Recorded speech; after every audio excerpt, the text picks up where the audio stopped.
well. The largest union talk radio program in the South. This is the Valley Labor Report. My name is Jacob Morrison. My co-host is Adam Keller. You can leave us a voicemail at any time at 844-899-TVLR. That is 844-899-8857. You can also send us a text message to the same number and leave us a written note at tvlr.fm/contact. We're going to open the phones later in the program, but the voicemails are always open. We're going to jump right into it today. The North Alabama Area Labor Council has just put out a press release about an event that we did with some of the municipal candidates locally, and unveiled what we are calling a workers' agenda for North Alabama. I'm the president of the Labor Council in North Alabama. Adam is the chair of the political committee, and we're going to talk about some of the stuff that's in this agenda. But, before that, Adam, can you tell people what a labor council is? When people hear North Alabama Area Labor Council, if you're not enmeshed in the labor movement, if you're not a regular listener to the program, maybe you don't know what a labor council is. What is a labor council, and why is it important? Why should people care what a regional labor council says? Or when a labor council puts out a workers' agenda, why should politicians, people in the media, why should people care about that? Yeah, that's a great question. So a labor council is like a regional coalition of different labor unions across industries and crafts and trades. So in our case, in North Alabama, we represent 12 affiliated local unions. It's a pretty diverse mix, right? We've got everybody from rocket scientists and engineers who work at NASA to cooks and cashiers, iron workers and laborers who work on construction sites, white collar, blue collar, no collar. We've got a little bit of everything, and we represent thousands of workers here in North Alabama across our 7 counties. Every area, wherever you live, whether it's here in Alabama or elsewhere, every area is supposed to have a regional labor council or central labor council. You sometimes hear them called CLCs. So very, very important institution because, as a union of unions, it operates under a similar logic to unions generally, right? There's strength in numbers. The more we work together, the more we collaborate, the stronger we can be. So when workers across different industries and backgrounds are coming together on a united slate, a united platform, and, with one voice to speak up for the kind of policies that we want, the kind of communities that we deserve, it's really important. And I think for us at North Alabama, we just wanted to be proactive, right? We represent a lot of workers and working families here in the community. And we didn't want to just sit back and respond to what's happening. We wanted to be proactive and say, here's what we actually stand for, right? Because a lot of times we get caught up in politics and policy and just, fighting what we don't like, which is important. We have to do that. But we also have to tell people what we're really for. What do we stand for? What do we want in a better world? If all of our policymakers we're really listening, what will we ask for? What will we demand? So that's what it's about. So, central labor councils are these really important institutions. Some areas, they are super strong, super politically influential, really movers and shakers in the community. In some areas, they are very aligned with community and faith groups to build kind of a movement ecosystem. But in other areas, it's very scattered and, fading. In a lot of areas, these institutions have not been kept going. They have not been revitalized in some time. In North Alabama, our labor council actually lost its charter. It was dechartered. And Brother Jacob here and quite a few other brothers and sisters helped him out in getting this thing set back up and rechartered back in 2020. So we're actually a pretty new organization, all things considered. But I'm proud of the progress we're making. I'm proud that we are, engaging with candidates, engaging with policymakers, and like I said, being proactive and really pushing what we stand for. Yeah, I mean the labor councils are, I think, really important institutions. They can be really important institutions, Adam. Like you said, they're sort of a mixed bag, like so many other organizations that have local affiliates all across the country. You know, they're gonna be wildly different from location to location, but all of them, in my opinion, have the potential to be very influential. And you know, I mean, I think that we can just here in Huntsville, we can look 2 hours to our north in Nashville to see something like that, where you know, the late President Vonda McDaniel of the Labor Council there. Turned it from, my understanding of the history is something of a moribund institution, an institution that did not have a lot of political clout, an institution that was not doing very much for its affiliates or for the community, 13 years ago when she became president. And over the course of a decade and some change, she turned it into an institution that when she died, the mayor of the city came to her funeral and was like, you know, talking about how anytime that Vonda needed anything, he made sure it happened, because of how important the Labor Council is, and that's how important the Labor Council should be, because the Labor Council, as Adam said, is, you know, the sort of institutional representative of organized labor in a community. And organized labor is the representative of working people broadly. That's right. We don't just represent our members, we represent the working class, which is the majority, right? Yep. Most voters, most constituents, most citizens are working class, and that's who we represent and the folks that we advocate for. So, you know, our Labor Council, last week, we unveiled what we called a workers' agenda for North Alabama, and we talked to some candidates and some elected officials last week about that. What is in the agenda? Like, what are we as the Labor Council saying that working people need in Huntsville and North Alabama? Yeah, absolutely. You know, we wanted a high road vision for our cities. And really, if you live in North Alabama, you know this region is booming, it's growing. We think this growth should benefit working people, not just the corporations and developers. So we have 5 key priorities for cities on our workers' agenda.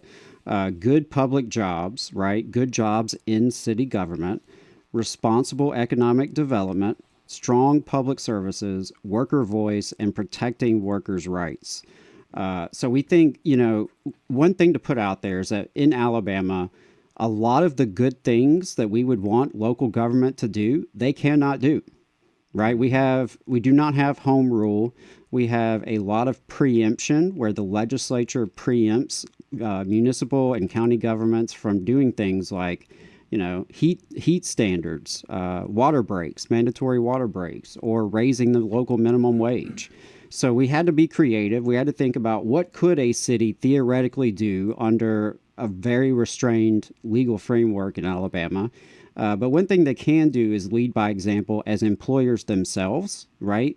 City employees, they should be paid fair wages. They should have good benefits. They should have safe workplaces, fair scheduling. And cities should respond to workers in a way that is collaborative, and, you know, really listen to their input and respect their rights to organize. And of course, economic development is something that really touches all of us. It's something that our politicians love to talk about. But we want to make sure that when public dollars are spent, that it's creating good local jobs and real benefits for the community. Just for example, you know, when it comes to contractors, when the city hires contractors, are those contractors paying fair wages? Do they have training programs? Do they have a good safety record? Those are the kinds of things that we should be looking at when our tax dollars are being spent. And on that, you know, when it comes to spending our tax dollars, we do need a really strong public services and infrastructure around a growing community. One of the big things that we are hearing from our members is childcare. We really need more access to high quality, affordable childcare throughout the city and throughout the region, particularly for workers working second, third shift, rotating shifts, you know. our public institutions really have to be expanded and preserved. And while we are expanding public services, defending our public services, really being intentional about the way we spend public dollars, one way we can enhance that is making sure that workers are actually represented in local government, that workers have a seat at the table. Huntsville, just like most cities, has plenty of boards and commissions. When you go look at those boards and commissions, you're not going to find many everyday working class folks on those boards and commissions, much less actual union members or representatives of labor unions and organized labor. So we'd like to see more interaction there, more representation of working class folks. We want to make sure that local government, including law enforcement, is transparent and accessible to everyday people. That has been a problem in Huntsville historically. And finally, we really want to emphasize that workers' rights and dignity are non-negotiable. Cities can take steps to help protect workers from exploitation and abuse, whether it's wage theft or child labor violations, labor law violations. We really think that there's opportunities for the city to do more, to be intentional about supporting working people who experience these issues in the community. And we really think that there's an opportunity to learn from our brothers and sisters in New Orleans who adopted a workers' bill of rights maybe a year or two ago. Similar environment, lots of preemption in Louisiana. So there are limits to what they could really do. But what they did create with this workers' bill of rights is a framework for what safe, good jobs can look like, right? That protect people's dignity and rights on the job. And really, kind of put that out there as the standard for what we want to see in our city. So, there's specific policies there. There's some aspects to this that's really, philosophical in terms of just making sure that working class folks are at the table. But, concrete things like responsible contracting, a workers' bill of rights, expanding childcare.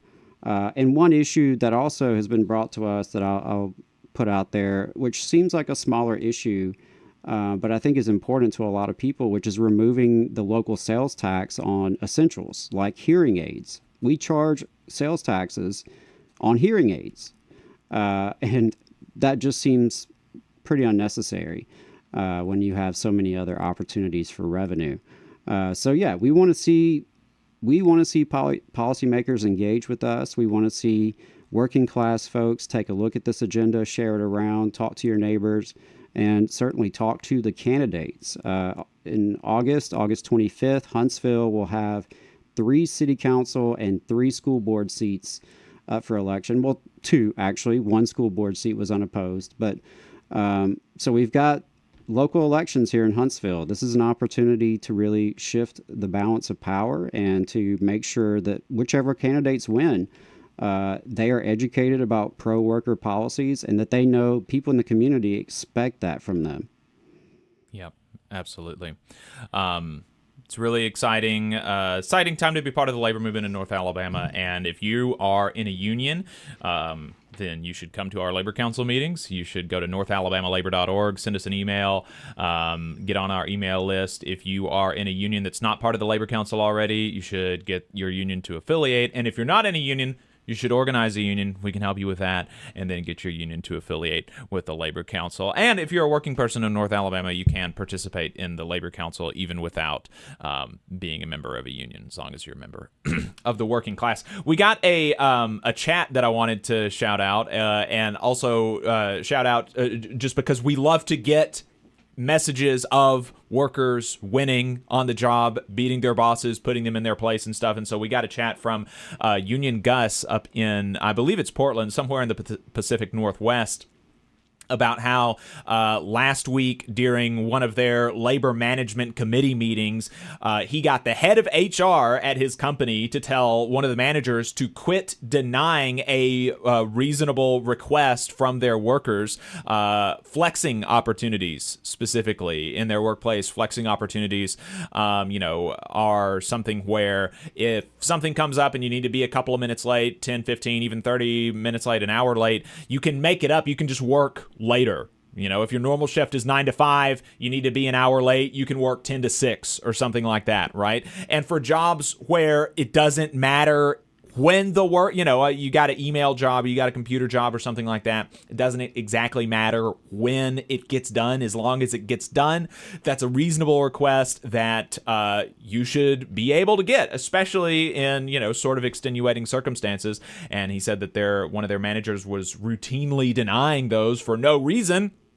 And through his union, through the Labor Management Committee, they were able to get that to, at least they had the manager be told to stop by the manager's boss, right? So I guess Gus can check in next week or over the next couple of weeks and let us know how it's going. But, that's a small thing, obviously, but those small things add up, and just having the ability to influence your workplace in that small way demonstrates the power of a union, in your everyday life. It's not all about the big 20, 30, 40% raises that are on the table during your 3-year, 4-year contract negotiations. It's about the little things, the little indignities. It's about, in part, the little indignities that your boss can impose on you every working day that you can stand up against through your union. And so that's what they were able to do up in the Pacific Northwest at Gus's workplace. So thanks for sharing the story, Gus. I really appreciate it. We've got on the line now Eric Clark, Reverend Eric Clark from Montgomery. Birmingham. From Birmingham. Reverend Clark, welcome to the program. Thank you so much for taking the time. Can he hear us? Y'all's work. Okay, yes. You don't hear me? We got you now. Okay, gotcha. Great. Yeah, thanks for taking the time. I appreciate it. Sure. Yeah, Yep. absolutely. So we wanted to have you on today to talk about an event happening next weekend in Birmingham. But before we get into that, something you and I personally have talked about is just the connection between faith and labor, and That's right. the importance of recognizing the dignity of labor and how faith communities and the labor movement have historically worked together. So I'm just wondering if you could maybe share a little, just introduce yourself, tell us a little bit about who you are, and if you have any thoughts you want to expand on that. Sure. Yeah, my name is Eric Clark. I'm the Associate Pastor for Community Engagement at Baptist Church of the Covenant. Originally from Northeast Georgia, grew up in a small working class family up there. Family of grocers, of electricians, of technicians for the Army Corps of Engineers. And have always been attuned to the plight and the struggle of workers. NAFTA and the 2008 financial crisis really ravaged my family and placed me in a great place of precarity when I was just starting out in life. So have really felt those effects and a sense of solidarity with workers everywhere. And in my work at Baptist Church of the Covenant, I'm primarily outward focusing in the community. And what I do is try to emulate the pattern of life that was set for me by the poor peasant Jesus of Nazareth, who was trying to initiate a movement of social renewal on behalf of his people who were colonized by the Roman Empire, exploited by the Roman Empire, and disempowered by the temple state in Jerusalem that was colluding with the Roman Empire. Christianity at its root was a poor people's movement, and Jesus was trying to meet material needs. He was trying to meet the spiritual needs of his people, but largely neglected as he was also trying to meet the political needs of his people. He was trying to initiate a new kind of society where all could know flourishing and where all could be brought in, because so many folks at that time had been left behind or were enslaved by the Roman Empire or by the temple elite in Jerusalem. And so that's really what kind of carries forward my work, tapping into that movement that Jesus initiated and has been coursing through history for thousands of years. And most recently, I've joined up with one of my church's longtime partners, Greater Birmingham Ministry, specifically Reverend Carolyn Foster at GBM. For those who might not know, she is the tri-chair for the Alabama Poor People's Campaign, and has been long involved with the Kairos Center for Religions, Rights, and Social Justice. Kairos was one of the two main anchor organizations for the National Poor People's Campaign, the other organization being William Barber's Repairs of the Breach.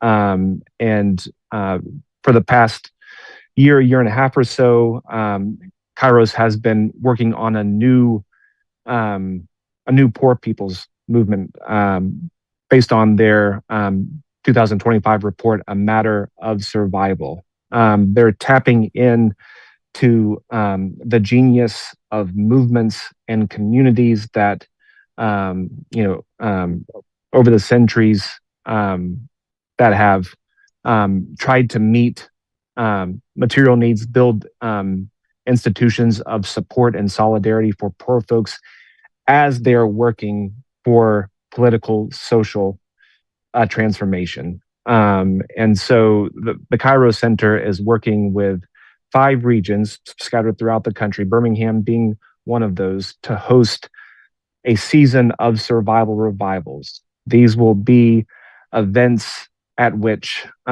folks come together around their shared material interest. They will engage in culture. They will engage in song. They will engage in scripture study. But this is not your normal Bible study. This is tapping into that spirit of Christianity that I spoke to earlier, because the other side is weaponizing that same religion toward exploitative and nefarious ends. We're seeing that all over the place, and we're trying to reclaim that tradition, reclaim that scripture, because it informs so many lives here in Alabama, and folks have to recognize it as a tool or as a means of liberation, because that's what Christianity is all about at base. So we hosted a training in late May for our survival revival in Birmingham, and we invited all kinds of partners of GBM. We invited Adam to that training in his capacity as an organizer for Alabama Arise. And we had a number of folks from the Titusville neighborhood there at the training, and they really latched on to what we were putting forward. And we went with their momentum, and we will be hosting the survival revival at Holy Family Cristo Rey High School in Titusville. Very glad to be partnering with that school that does such wonderful work over there.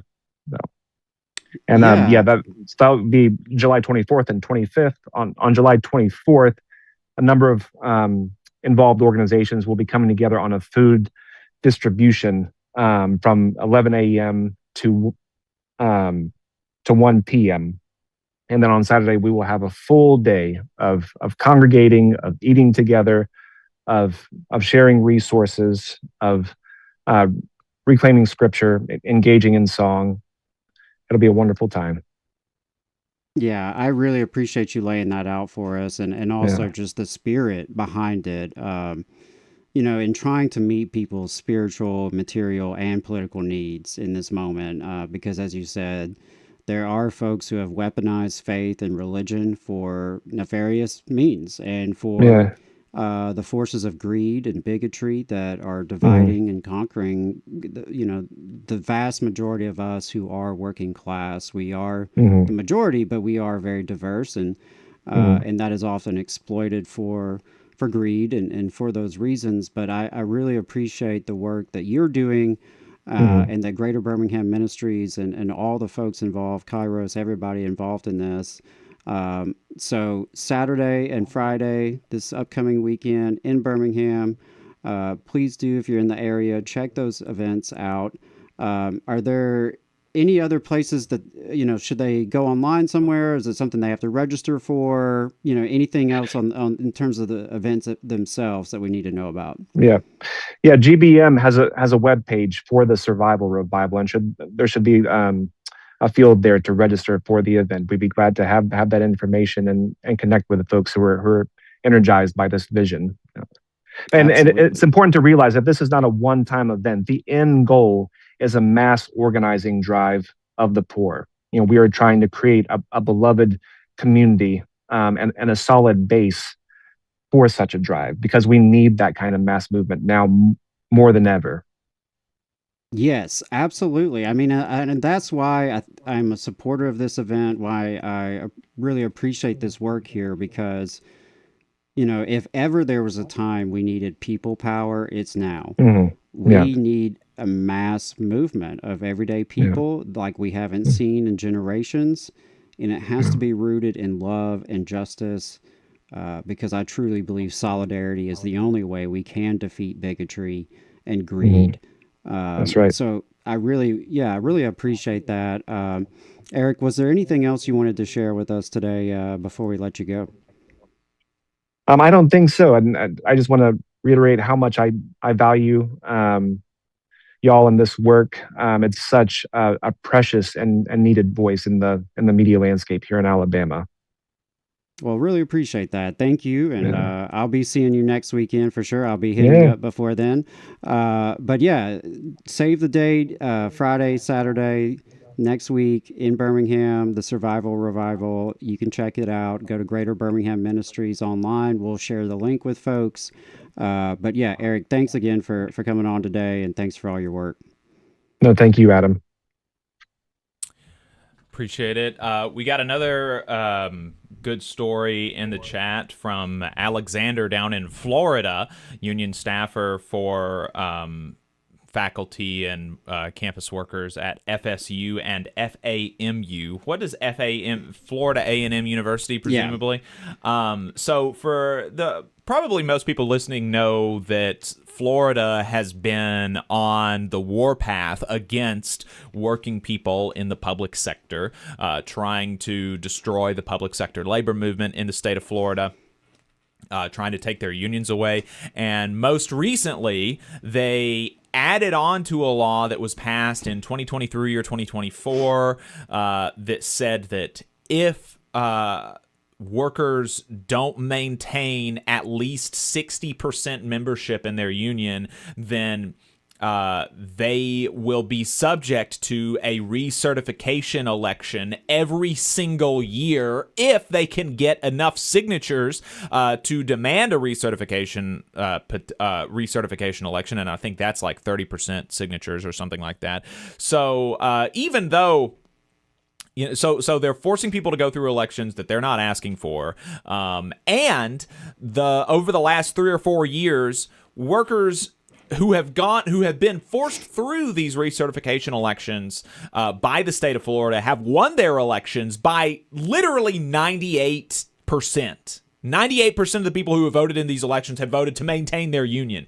Okay, and so that was not as devastating to the public sector labor movement in the state of Florida as the anti-union forces were wanting. And so they upped the ante in the last legislative session, and they put more requirements on public sector unions in the state of Florida. And so now, if they don't maintain 60% membership in their union and they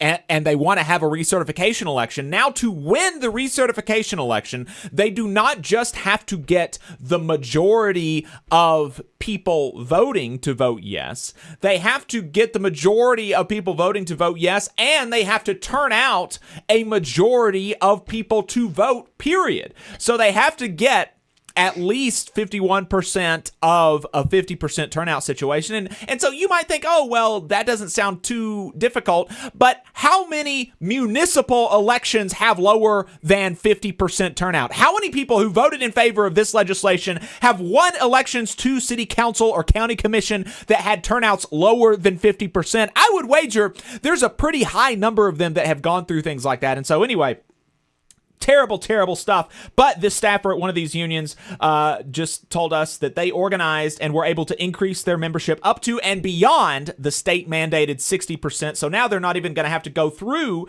these recertification elections. So great job, great win. We'll be right back. The attorneys at Maples, Tucker, and Jacobs have stood with the working people of Alabama for over 40 years, providing skilled legal representation for your workplace injury claims. When you are injured on the job, it can be a scary time. The attorneys at Maples, Tucker, and Jacobs have the experience to guide you through the process to make sure that you and your family are properly taken care of and your rights are protected. If you need help, call the attorneys at Maples, Tucker, and Jacobs at 855-617-9333 or visit online at www.mtnj.com. No representation is made that the quality of legal services provided is greater than the quality of legal services provided by other law firms. Support for the Valley Labor Report comes from the International Federation of Professional and Technical Engineers Union. Learn more by visiting www.ifpte.org. Are you looking for a better future, a career that can have you set for life, and to be a part of something that's bigger than yourself? If you are, then consider a skilled trades apprenticeship with the International Union of Painters and Allied Trades. The work of IUPAT is all around us, from the industrial painters who work on the bridges to drywall finishers, floor coverers, the glazers who install the glass in our skylines, and so much more. With an IUPAT apprenticeship, you earn while you learn and receive benefits while learning the trade, including a pension. We provide world-class education free of charge. That's right, no student debt. Our starting salaries for apprentices that graduate is above the national median salary with benefits for entire families. And you have the flexibility to take your trade wherever you'd like in the country to work. IUPAT District Council 77 covers our entire region, so give Adam Booth a call at 205-603-3142 for more information. Again, that phone number is 205-603-3142. Come build a better future with us today and join IUPAT. We're the nurses, firefighters, and claims representatives that help keep our government services running. We respond to natural disasters. We care for our nation's veterans, and we investigate discrimination in the workplace. We are federal and D.C. government workers, and we are proud to serve the American people. Working in more than 70 agencies across the government, we know we can fulfill our mission because our union has our back. Learn more at afge.org. Paid for by the American Federation of Government Employees, AFL-CIO. Since 1889, the National Association of Letter Carriers has protected the rights of city carriers as they deliver the mail and offer support for their community. The Alabama State Association of Letter Carriers makes their legislative voices heard when it comes to issues involving the U.S. Postal Service and the working members of the union. The National Association of Letter Carriers has been longtime supporters of the Muscular Dystrophy Association and the Stamp Out Hunger Food Drive. This message is sponsored by the Alabama Association of Letter Carriers. To learn more, visit NALC.org.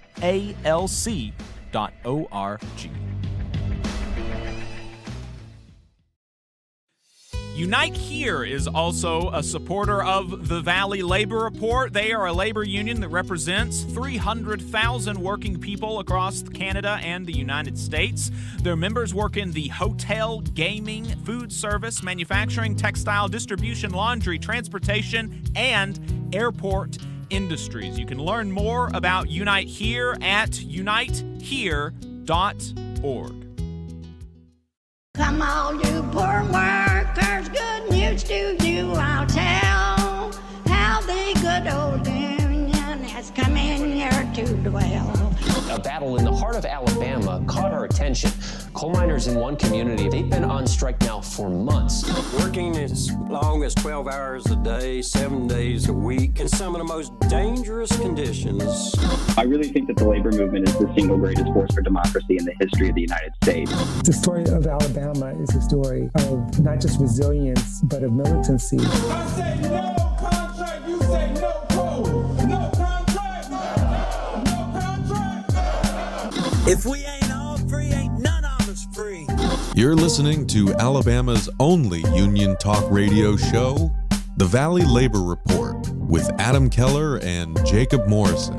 That's right, folks. From the mountains of Tennessee to the bayous of Louisiana, broadcasting online and on the radio from the heart of the Tennessee Valley, the Spice Radio Studios in Huntsville, Alabama. This is the Valley Labor Report. My name is Jacob Morris, and my co-host is Adam Keller. We just got off the phone with Reverend Eric Clark from Birmingham about the survival revival. We've told a couple of good union stories from people in the chat. We talked about the Labor Council's worker agenda in North Alabama, and coming up, we're going to play an interview that I did with the international president of the Communication Workers of America at the AFL-CIO convention, and more. If you'd like to call in, the phone number is 844-899-TVLR. That is 844-899-8857. We'll go ahead and open the phones now, and we'll take calls later on in the show, maybe at the earliest in like 10 minutes or so. You can also send a text message to the same number. That's 844-899-8857. You can leave a voicemail at any time, and you can also send a written note to tvlr.fm/contact. If you haven't gotten enough of us by the time that we wrap up here on the radio, or if you just want to see what we're up to throughout the week, you can find us anywhere you find anything online, in particular at our website, tvlr.fm. But we're also on YouTube, Facebook, and wherever you get your podcasts, all at the Valley Labor Report. Just a reminder, your support helps us stay on the air. A huge portion of our funding comes directly from our listeners. So if you want to become a sustaining donor to the program or just make a one-time donation, you can go to tvlr.fm/donate or patreon.com/the Valley Labor Report. We've got a bunch of cool merch for sale at tvlr.fm/store. And finally, if you're a member of a union, then you should get your local, your regional council, your district council, or your international union to sponsor the show. You can reach out to us for more details on that. Hey y'all, let me add a disclaimer that any viewpoints or opinions expressed in this program belong solely to their author and do not necessarily represent any organization or sponsor. And we want to welcome all of our listeners, whether you're on YouTube, Facebook, WVNN, WZZA, WHIV, WGOW, WMSP, WCPT, KTNF, Means TV, or through your favorite podcast app. And don't forget to give us 5 stars on that podcast app. We are proud to be part of the Labor Radio Podcast Network and encourage our listeners to check that out at laborradionetwork.org. And as most of you know, we are not media professionals, just some diehard union brothers who want to amplify the voices of the working class, especially here in the South. We're hoping this project can make a difference on that front, and we can't do it without you. So we want to thank everyone for tuning in. Whether you're a loyal fan or a first-time listener, we really appreciate you spending some time with us. Every week in the South, workers organize new unions, they bargain for new contracts, they fight for good legislation and against bad legislation, and they put the boss in their place. These are some of the stories that we could find last week from July 10th to the 17th. This is Last Week in Southern Labor.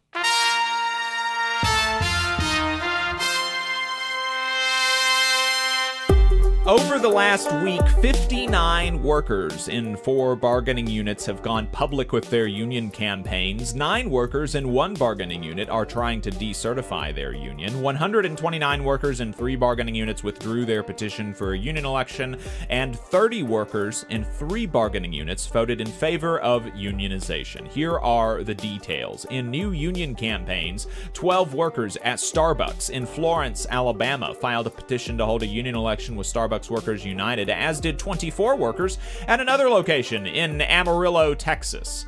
4 workers at Amicalola EMC in Jasper, Georgia, filed a petition to hold a union election with the International Brotherhood of Electrical Workers, IBEW, Local 84. 19 workers at Dark Horse Electric in Sunbright, Tennessee, filed a petition to hold a union election with the IBEW Local 270. Workers likely pushed by their employer filed a petition to decertify the Labor's International Union of North America, LIUNA, Local 830, as the union representing 9 workers at Missouri Red Quarries in Ironton, Missouri. In election results, 13 workers at Rusk County Electric Cooperative in Henderson, Texas, voted 13-0 in favor of unionization with the IBEW Local 738. 2 workers at Kentucky Power in Ashland, Kentucky, voted 2-0 in favor of unionization with the IBEW Local 9 49-78. 15 workers at Starbucks in Falls Church, Virginia voted 9-6 in favor of unionization with Starbucks Workers United. The NLRB regional director closed a decertification petition case. The 3 workers at General Dynamics Information Technology in Panama City, Florida, will remain represented by the International Association of Machinists and Aerospace Workers, IAMAW, District 75. 54 workers at Menzies Aviation, MCO, in Orlando, Florida, withdrew their petition for a union election with the Transport Workers Union of America, TWU. 70 workers at local cannabis company in Smithville, Missouri, withdrew their petition for a union election with the Teamsters Local 41, and 5 workers at Children's Hospital in Washington, D.C. withdrew their petition for a union election with the District of Columbia Nurses Association. In grievances, unfair labor practices, and court cases, Matt Brunig has a new piece out on his blog, NLRB Edge, about the ridiculously large legal footprint of the Starbucks Workers United campaign. To date, the union has organized over 700 stores and over 15,000 workers. This campaign has generated, to date, 16,077 documents, more than 1 per organized worker. The public documents, of which there are only 6,400, contain 43.7 million words. There have been 370 legal decisions, including one from the Supreme Court. This obviously makes organizing difficult. Brunig notes that, like everything, law is subject to material constraints. Lawyers are finite. Judges are finite. NLRB attorneys, regional directors, administrative law judges, and board members are finite. Animating these various actors costs money and is subject to various bottlenecks that can clog. And he continues that while the stated policy of the United States is still on paper to encourage the practice of collective bargaining, quote, when a union can win this many elections at this rate and by these margins, but has to put up with this without securing any collective bargaining agreements, then the system we have is clearly at odds with its stated purpose.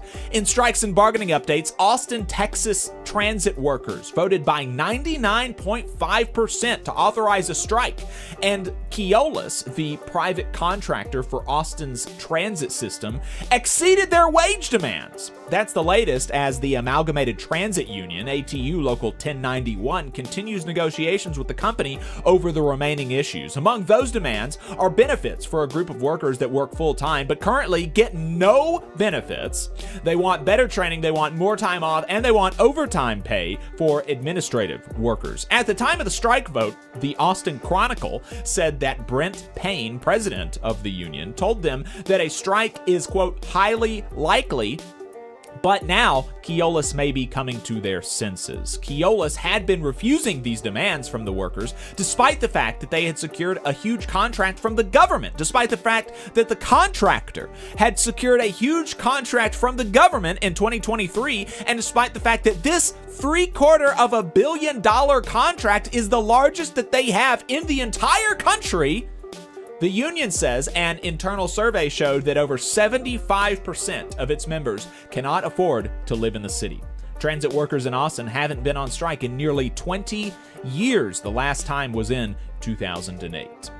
In political and legislative updates, there is no nursing shortage. That's not coming from the hospitals. That's coming from National Nurses United, the largest nurses union in the country. But they're not saying that because they think that there are enough nurses on the job. Far from it. NNU is a leader in calling out hospitals that don't have enough nurses on the job, pointing out how that is dangerous for patients and for nurses. Rather, what they're saying is that there are more than enough nurses to do the jobs, but hospital management isn't doing enough to keep the workers. As evidence, they point to the fact that the supply of nurses is growing faster than the overall population, and that there already exists a huge amount of nurses who are not working in a nursing job right now. More than 1.15 million nurses have active nursing licenses but are not in the field. So instead of a nursing shortage, NNU says there is a retention retention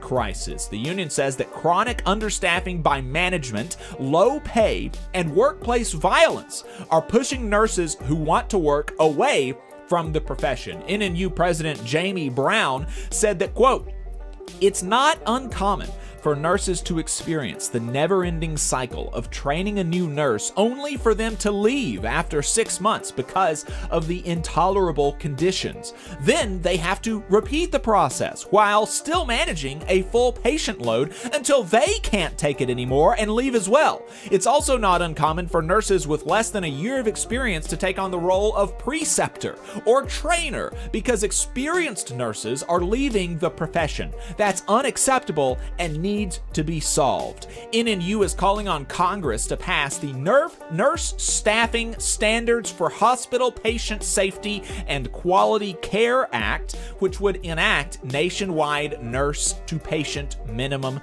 staffing ratios across the country. Did we miss anything? Let us know at tvlr.fm/contact, and we'll try to include it on next week's roundup. If you want to get the exhaustive version of Last Week in Southern Labor, then subscribe to the newsletter at tvlr.fm. So, like I said, we have got an interview that I did that I almost forgot about at the AFL-CIO convention with the international president of the Communication Workers of America, Claude Cummings. We're going to play that now. We are joined now by Brother Claude Cummings, the international president of the Communication Workers of America. Claude, thank you for taking the time. Thank you so much for asking me to make a few comments this morning. Yeah. Enjoying the convention. It's been a great convention. Yes, I really appreciate you taking the time. I know you're very busy. You know, you came up in Texas, yes. right? That's where you're from? Yes, that's where I'm from. Specifically Houston. Okay, yeah. Very good, very good. You know, coming from the South, I always feel a special affinity for unionists who came up in the South as well, and coming up in that environment. Can you talk a little bit about, you know, getting your start in the labor movement and what that was like in Houston? Man, listen, it was a great experience. Of course, and Texas being a red state, you know, it's difficult there, you know, as far as union density is concerned. But it was easy for me because my dad worked for AT&T. Okay. Yeah. My dad hired on in 1947, and of course, black men could do nothing but janitorial work for AT&T during that period of time. But my dad was a union member, and so I watched over the years. As a matter of fact, I'll tell a quick story that might be interesting to your listeners. My father was on a 15-minute CWA negotiated break, and he happened to look out the window one day and saw this nice-looking young woman standing at the bus stop. And so he decided he would just start meddling her, right? And so they got into a conversation. They started dating. They got married, and a couple of years later, I showed up.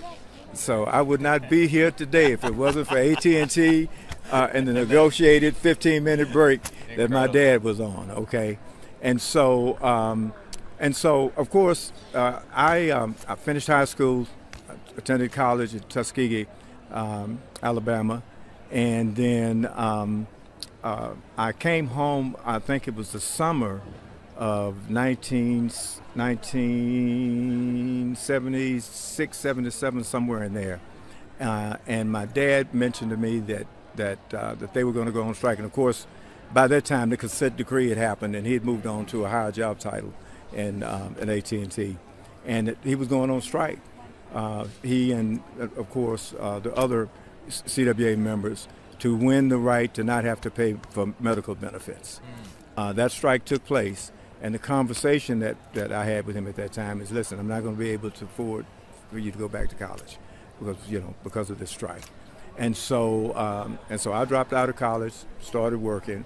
Strike didn't last that long. They did win the right to not have to pay benefits, which was significant.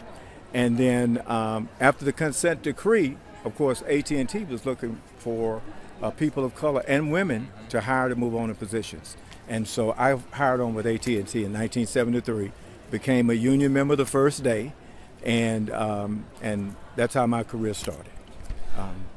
You know, something that I'm always interested in learning is it's one thing to be a union member, but it's another step to get active in your union, to go to the meetings, to be a steward, to run for president, and become national president of the union. What was it that made you want to take that other step to not only just be in the union, pay dues, get the benefits of it, but to really participate and be active? Right. So in the 1983-84 time frame, we elected new officers at CWA. Officers, and of course, I would go to union members occasionally. I wouldn't say I was just a real active member at that time, other than just going to the union meetings. And about 6 or 7 months after we elected those new members, I'd become pretty familiar because I worked at the AT&T building in downtown Houston. The Union Hall was right across the street from our building. I happened to look out the window one day and see 3 of the secretaries sitting outside having lunch. I didn't think much about it. One of them I knew pretty well because as a child, my dad would bring me to the Union Hall to pay for insurance, and this particular young lady was the clerk at that time that would take his payment for insurance. She's Italian. The other 2 women were white. And I thought to myself, well, I guess they're just out trying to get a suntan. The second day I saw them out. The third day I saw them out. But the fourth day, something strange happened. It was raining. They were still out. And so I took a break, and I went over to see what was going on with them. And I asked Mariana, the one that at that time had gotten a full-time job with CWA. I asked her, why are you guys out here in the rain? And she said, Claude, those men that we elected new officers of CWA? I said, yes. They told us we could not take our lunch and breaks in the same place as the men. And I know your listeners are going to say, wait a minute, you're talking about the union now, not AT&T. Yeah. I said, no, yeah, this was the union. And I said, well, who's speaking up for you guys? What about your union? Because they were members of OPIU. Right. And they said, these new officers have absolutely terrified our union leadership. And I said, well, who's working, to help you? Said, nobody. And so I said, well, I can't believe that. Y'all must be embellishing this to some extent. And they said, Claude, come back tonight, and we're not going to take you there during the day, but come back tonight. And so I actually came back that night, saw where there was a table that was set up in the women's restroom, salt and pepper on it and napkins. And I said, this is just absolutely ridiculous, inside the women's restroom. And so I actually went to a membership meeting. I'm sorry, what was it that was in the women's restroom? A table, salt and pepper. They were forced to take their breaks and lunches in the women's bathroom. Wow. Yeah. And so I went to a membership meeting. And there are comical things that happened there, with me trying to get to the mic because I actually didn't know a lot about parliamentary procedure at that time. But to cut the story short, I finally got to the mic, and an operator said, what are you trying to do? And I explained to her what I was trying to do, why I was actually there. And she said, you need to get to the mic and make a motion that our secretaries should not be treated worse than our members with AT&T. They should take their breaks, be able to take their breaks and lunches where everyone else does, the men. And so I actually did that, passed, got a standing ovation, and I was absolutely terrified. So I was on my way out the door, and a group of women stopped me, women and men stopped me and said, we want to talk to you after the meeting. Meeting was over. They took me to the back of the hall, and they said, a leader is born. In the next election cycle, they ran me for an office in 1986, and I've been elected ever since. Wow. And that's been my history, just speaking out on issues, and it makes no difference whether it was something going on at the Union Hall or if there was something going on against AT&T. I've always felt a passion to stand up for those who maybe didn't have the courage or didn't have the knowledge on how to stand up and fight for themselves. And I believe that's in every position that I've been in. I've never been a staff. I've always been an elected officer. I started in 1986 as vice president. 12 years later, I was elected president of that local, one of the largest in that during that period of time. And then 12 years after that, I was elected the vice president of the district. And then 2 years later, I was elected president of CWA. 2 years ago, I should say. So I know that was long, so you may have to cut the interview. Not but long that's at all. actually how I got great. I got started, just standing up Yeah. for something I saw as wrong. That's incredible, and so fast forwarding a little bit to today, we're standing at the AFL-CIO convention right now, and one of the big headlines coming out of the convention is the new goal of organizing 2 million workers in the next 5 years. And I think for people who follow the labor movement pretty closely, they know that, CWA is one of the unions that's really on the front lines of trying to organize new members with the News Guild. The flight attendants are really active. And the gamers.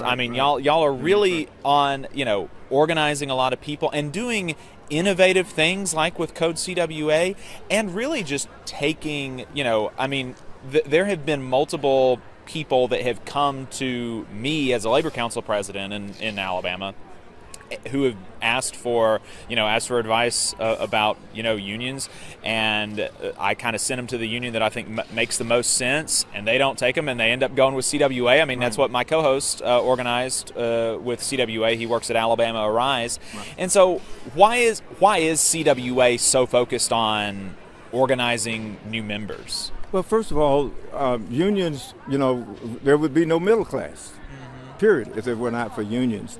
And I think that the atmosphere in this country right now has been one that that has really gotten people, especially young people, interested in becoming union members. I can tell you that since I've been the president of CWA, only 2.5 years now, we've organized close to 30,000 new members in different industries. And I just believe that there are young people in this country that are ready to fight back, that want better benefits on the job, that want better health care, right? And they want to improve their standard of living. And they know that the best way to do that is to be on a union job. Simple as that. And that's what drives us. If there are workers who want a voice on the job, and I think that's so important, they know clearly that the only way to do that is by having a union contract. And I think that's what drives me, and I think that's what drives our organizing department within CWA. We see this atmosphere, and especially the atmosphere that we're in right now, where workers are ready to push back against things that are adversely affecting them on the job, like AI now, right? And just having an opportunity to have a say-so in how things take place, in the workplace, I think is what's driving. It drives us, and certainly in trying to organize those workers, and I think that's what's driving the workers, the opportunity to have a voice on the job by having a union. Do you feel like that goal is achievable? Do you think we'll be able to organize 2 million workers in the next 5 years? I think so. And the atmosphere that we're in right now, there's no doubt about it that we'll be able to achieve that. And I think the attack that the unions have come under right now, the biggest attack in the history of the labor movement. I think, and I've said this several times, that there is no one that is coming to save us. We've got to save ourselves. And we do that when we work together, when we push organizing drives together. I'm happy that we're working with the United Auto Workers and with other unions. We're doing some canvassing now in North Carolina. We're working together. And I think that's how we're going to be able to achieve it, because we understand clearly none of us are an island, none of us stand alone. We have got to work together in order to change what's taking place in this country right now and give workers a place where they can have a voice in the workplace through organizing them. What do you think the labor movement needs to do to be able to to make that happen? Because, I mean, for the last 5 years now, unions have had a very, very high approval rating, but actually converting that to new members, in the numbers that we need. I mean, we really need to double the size of the labor movement, and so what do we need? I'm gonna be very frank with you. My mother told me this a long time ago. It's a pretty poor dog who won't wag his own tail. Okay? I don't think we brag enough about what we do. I don't think we brag enough about the fact that there are weekends off now because of the union. All of the protections that unions have put in place, health care, retirement, 8-hour workday, overtime, all of the things that a lot of workers enjoy that are not in the union. We don't brag enough to tell them that you are receiving those benefits because of the union. And I think that if we did more of that, we would have a better chance of organizing those members. But then there's one other thing. I was recently appointed to the executive committee of the Democratic National Committee, and what I said in a meeting that was just absolutely packed out. It was a labor meeting that was packed out. I was asked the question, what is it going to take, for us to be able to bring working people back to the party? And what I said was this: is we got to deliver for them. Under the Obama administration, we had the presidency, we had the House, we had the Senate, and we couldn't pass the PRO Act, which would make it so much easier for workers in this country to be able to organize. And what I've said to Senator Schumer, what I've said to Leader Jeffries, is that when we take the House and the Senate back, and we are, the first thing that needs to be done is a PRO Act ought to be passed to make it easier for workers in this country to be able to organize. And the Democratic Party has got to start delivering for unions. We've been there for them. We've given them our resources. We've given them volunteers in their campaigns. But they have not delivered for us as much as we've delivered for them. I completely agree. I'm sure, I don't think that you're on Twitter very much, which is probably for the best. But I'm on Twitter sometimes, and there are some Democratic partisans, people who kind of have their identity as being wrapped up in the Democratic Party, who hear critiques like what you offer and what Sean Fain has offered and Jimmy Williams have offered of the Democratic Party, saying that the Democratic Party has not delivered enough for working people, for the labor movement, and they hear that and they say, well, this just goes to show that the labor movement is not a good coalition partner. They're never going to be satisfied, so we don't need to think about them too much. We need to actually kind of pursue bringing the tech people back into the coalition of the Democratic Party. How would you respond to people who feel like those criticisms that you're offering are ungrateful for the things that the Biden administration did and the Obama administration did? I don't know that I agree with that. I think that President Biden did great with the infrastructure bill. That's going to have people working for years to come, with all of the infrastructure issues that we have.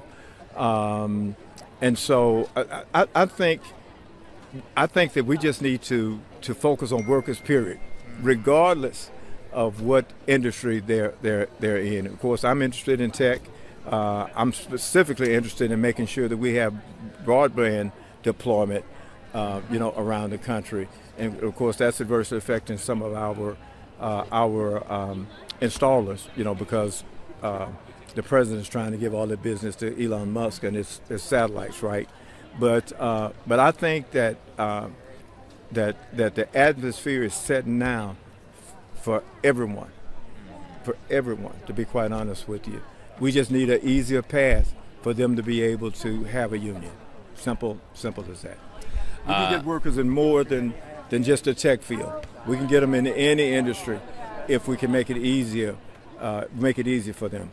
CWA has a campaign going on right now with Wells Fargo. Mm-hmm. Been going on for 3 years, and we don't have a contract yet. And we've actually formed committees that have been meeting. But because we don't have rules in place that make it easier to get contracts, first contracts, it's difficult for workers to be able to organize. President Cummings, thank you so much for your time. Thank you so much for your time. I appreciate what you're doing.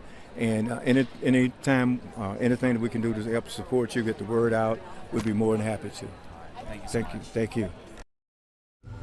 If you want a good-paying union job in construction or nuclear plant maintenance in North Alabama, then you need to talk to the Laborers International Union of North America, LIUNA Local 366. They're recruiting for jobs right now, so if you're interested, please apply online at liunalocal366.com or call their hiring hall at 256-383-2466. That's 256-383-2466. No experience is needed, and we offer free training, but you must be able to pass a background check and a drug test. Local hiring that grows our community with good-paying jobs and benefits is our mission. Live better, work union. Local 366. Feel the power. The Valley Labor Report is also supported by the Communication Workers of America. Learn more at cwa-union.org. Support for this program is provided by the International Association for Machinists and Aerospace Workers, Local Lodge 44 in Decatur, Alabama. Learn more at iamaw44.org. The Valley Labor Report is also sponsored by the United Automobile, Aerospace, and Agricultural Implement Workers of America, better known as the UAW. They are one of the largest and most diverse unions in North America, with members in virtually every sector of the economy. UAW-represented workplaces range from multinational corporations, small manufacturers, and state and local governments, to colleges and universities, hospitals, and private nonprofit organizations. The UAW has more than 400,000 active members and more than 580,000 retired members in the United States, Canada, and Puerto Rico. You can learn more about the UAW and join at uaw.org. The Valley Labor Report is also sponsored by Labor Notes. Labor Notes is a media and organizing project that has been the voice of union activists who want to put the movement back in the labor movement since 1979. You can learn more about Labor Notes at labornotes.org. The attorneys at Maples, Tucker, and Jacobs have stood with the working people of Alabama for over 40 years, providing skilled legal representation for your workplace injury claims. When you are injured on the job, it can be a scary time. The attorneys at Maples, Tucker, and Jacobs have the experience to guide you through the process to make sure that you and your family are properly taken care of and your rights are protected. If you need help, call the attorneys at Maples, Tucker, and Jacobs at 855-617-9333 or visit online at www.mtnj.com. No representation is made that the quality of legal services provided is greater than the quality of legal services provided by other law firms. Support for this program also comes from the Mid-South Council of Retail, Wholesale, and Department Store Union. Learn more at rwdsu.info. Union leaders, do you want a powerful website and mobile app built just for your members? The Union Active system, created by Unions America, makes it easy to share news and documents, send alerts, and keep your members engaged anytime, anywhere. Trusted by thousands of unions, Union Active streamlines communication so you can focus on what matters most, your members. With real-time updates, secure messaging, and custom features built for unions, you'll keep your members informed and engaged 24/7. Get Union Active today. Visit unionactive.com to learn more. Union Active, the ultimate website and communication system for unions. Come on, you poor workers, good news to you I'll tell, how the good old union has come in here to dwell. Labor creates all wealth. All wealth should go to labor, and you're listening to the Valley Labor Report. My name is Jacob Morris, and my co-host is Adam Keller.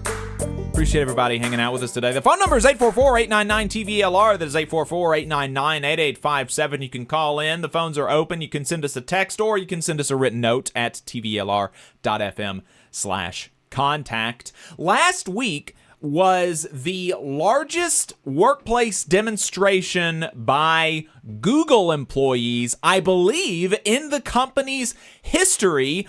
Over 100 Google workers delivered a petition to the company's headquarters that was signed by 4,500 Google employees pertaining to layoff protections. This was a huge move as Google and other tech companies are shedding staff like crazy. The petition calls for guaranteed severance in the event of a layoff, buyouts before mandatory layoffs in all product areas, and the option to take severance as extended paid leave. Union members are also asking to end performance ratings that are based on quotas rather than merit. Really exciting stuff here at the heart of the biggest part of the economy right now. Basically, the only part of the economy that's doing any growing, it's like AI and tech and healthcare. And so seeing this in a company that has historically been non-union is really, really exciting. Here is a clip from their demonstration. Let's play clip 2. We're demanding that Google workers have the conditions and the security to do their best work, where they can actually bring new ideas and innovations to life instead of working in an environment driven by fear, where you might be pit against your colleagues or where every day you're not sure how much longer you'll have this job.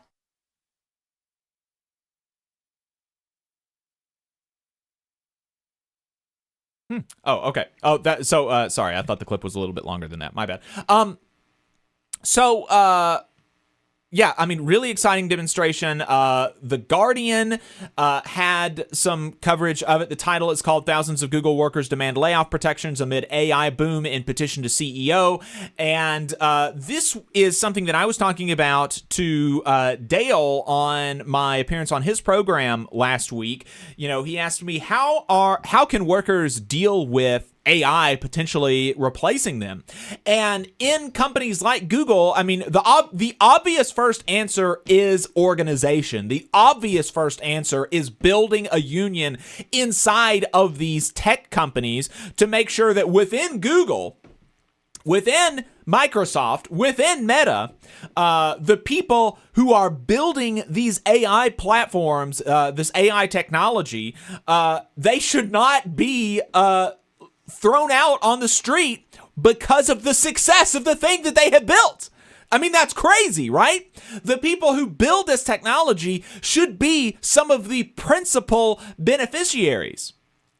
If there is anything, of societal benefit, if there's anything that to benefit people, then they should be some of the people getting that benefit for sure. It should not be people at the top of the company who happen to have their place, just because they own a bunch of stock, right? The shareholders should not be the principal beneficiaries from AI.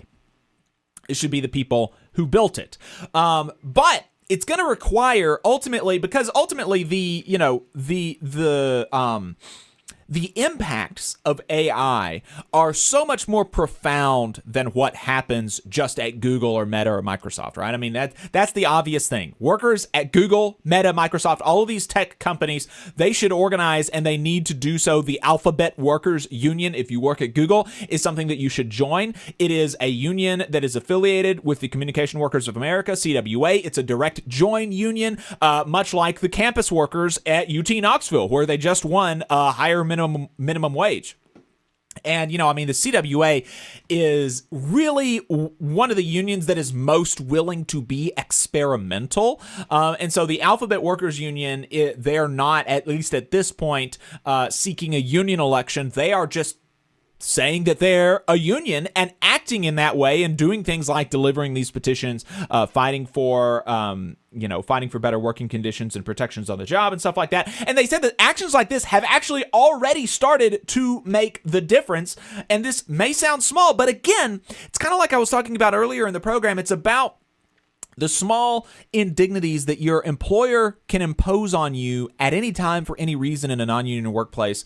A union gives you the opportunity to fight back against that. But what they have been able to do at Google is they have been able to force the company to offer voluntary exit packages instead of doing mandatory layoffs. What they want now is for that to be kind of contractualized and made mandatory, but they've already forced the company to move in that direction first, at least. That way, if people are looking for an exit, then they can be the ones to take the exit and take a severance package and get out instead of the company deciding who they're going to kick out the door. And so that's something that that they say gives people agency. And so that's a small thing, but that's something that this union has already been able to do that other tech companies that workers at other tech companies are not really seeing as much, right?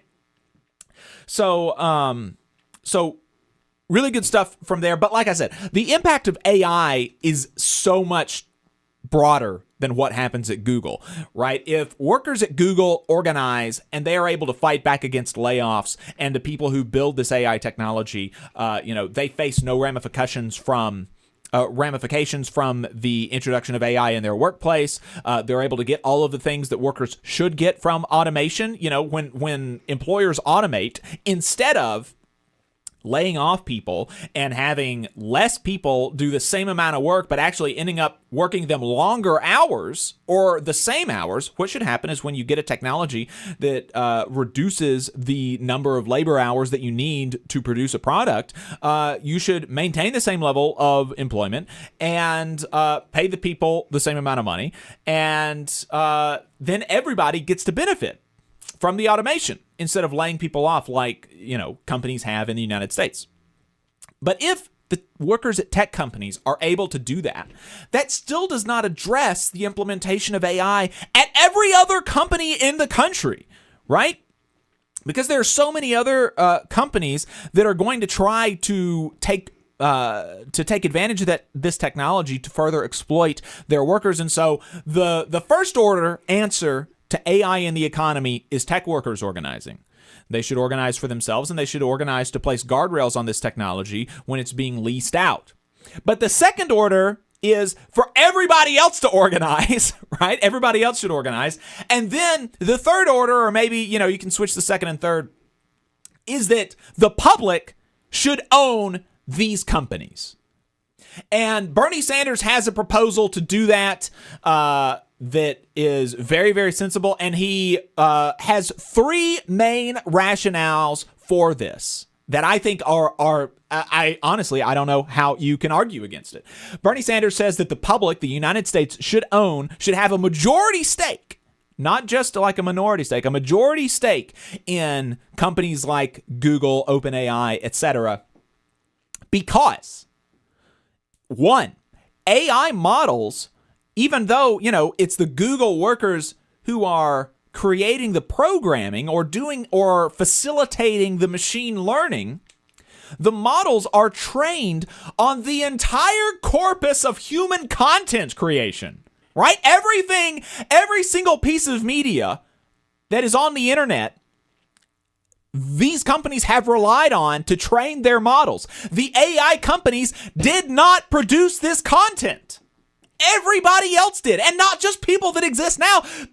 Everybody that's ever been alive and published anything, right? The works of Shakespeare, they relied on that. And, why should these companies be able to train on the entire corpus of human knowledge and then use that to make themselves profit and not have to share any ownership or direction of that with the rest of us? It's crazy.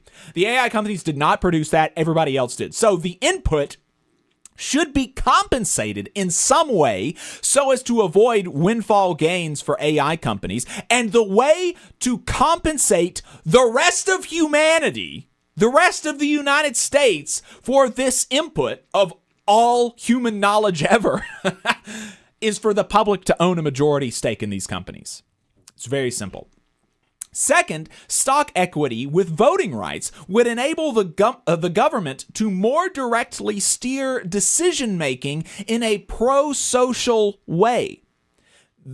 When we're talking about, we look at these companies and their predictions for the future are really society changing, both for the good and for the ill. There is absolutely no reason why a cabal of billionaires and trillionaires should be able to single-handedly control the direction of our society through the implementation and development of a world-changing technology. No reason for that. It's simply, it's nonsensical. The government, the people, should have a say in the decision-making process here when we're talking about something that's literally going to change the world if they're right, or if they're wrong, frankly, right?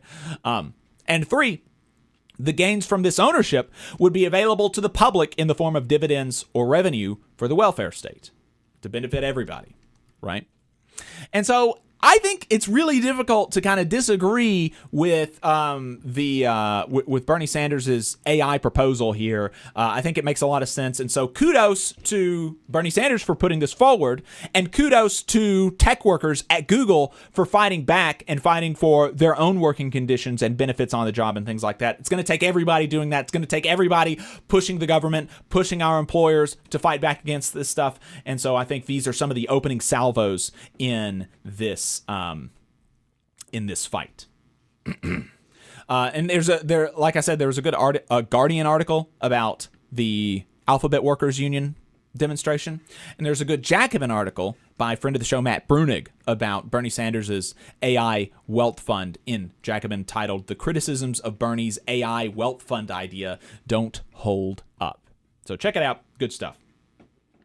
Praise the Sun says, tech company predictions of the future are all different flavors of dystopia. I agree.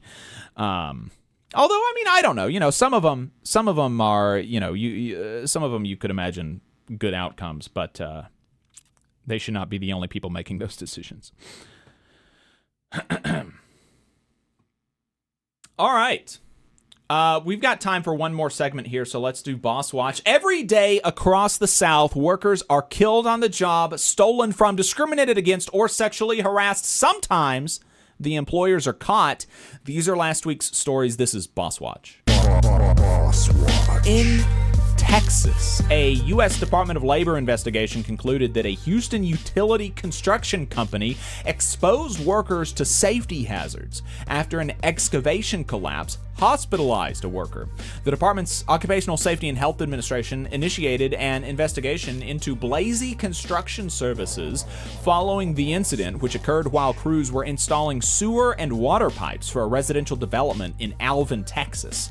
OSHA determined that the employer failed to adequately protect the excavation, provide a safe means of egress, and failed to report the hospitalization within 24 hours, as required by federal law. OSHA cited Blazy Construction Services for 2 repeat violations and 1 other than serious violation, and proposed $344,000 in proposed penalties. The company has 15 business days from receipt of the citations and penalties to comply, to request an informal conference with OSHA's area director, or to contest the findings. Another Texas OSHA finding, this one, the U.S. Department of Labor cited big rig parts distributor Fleet Pride for 16 serious safety violations after an investigation into a worker fatality found that the company exposed workers to confined space and other safety hazards. The department's Occupational Safety and Health Administration initiated an inspection into Fleet Pride on January 7th, 2026, after an employee asphyxiated while inspecting a tanker trailer. OSHA cited the company for 16 serious and 3 other than serious safety violations violations, which include failure to implement a confined space program, lacking elements for its respiratory protection program, and exposing workers to electrical hazards. OSHA proposed about $264,000 in penalties for the cited violations. And still in Texas, I mean, crazy things happening in Texas. And again, Texas, this is where the state government said that local governments, and Texas is never hot at all, Texas said that local governments cannot implement heat safety standards for workers. They can't say that employers have to offer their workers water every couple of hours. That's something that the state government stepped in and told local governments you can't do. And yet, in this week, 3 different OSHA violations in Texas, but there's no problem of employers in Texas. Absolutely no problem. This one, the U.S. Department of Labor has cited a building contractor and a staffing company for safety violations after a worker suffered fatal injuries while operating a mini excavator beneath an elementary school in Converse. The department's Occupational Safety and Health Administration opened an inspection after a January 7th, 2026 incident at Converse Elementary School involving a D.L. Bandy Constructors Incorporated employee who was removing accumulated dirt from the school's crawl space with a mini excavator and became trapped between the equipment and a concrete beam, resulting in fatal injuries. Pacesetter Personnel Services also supplied workers for the project to assist with dirt removal. The agency cited D.L. Bandy Constructors with one willful violation for removing the rollover protective structures from mini excavators and adding fabricated parts so the equipment could fit inside the crawl space.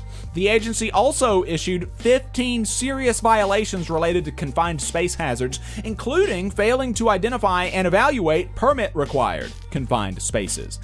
They failed to conduct required atmospheric testing. They failed to provide adequate ventilation and communication. They failed to train employees. They failed to designate confined space personnel, and they failed to implement required entry and rescue procedures.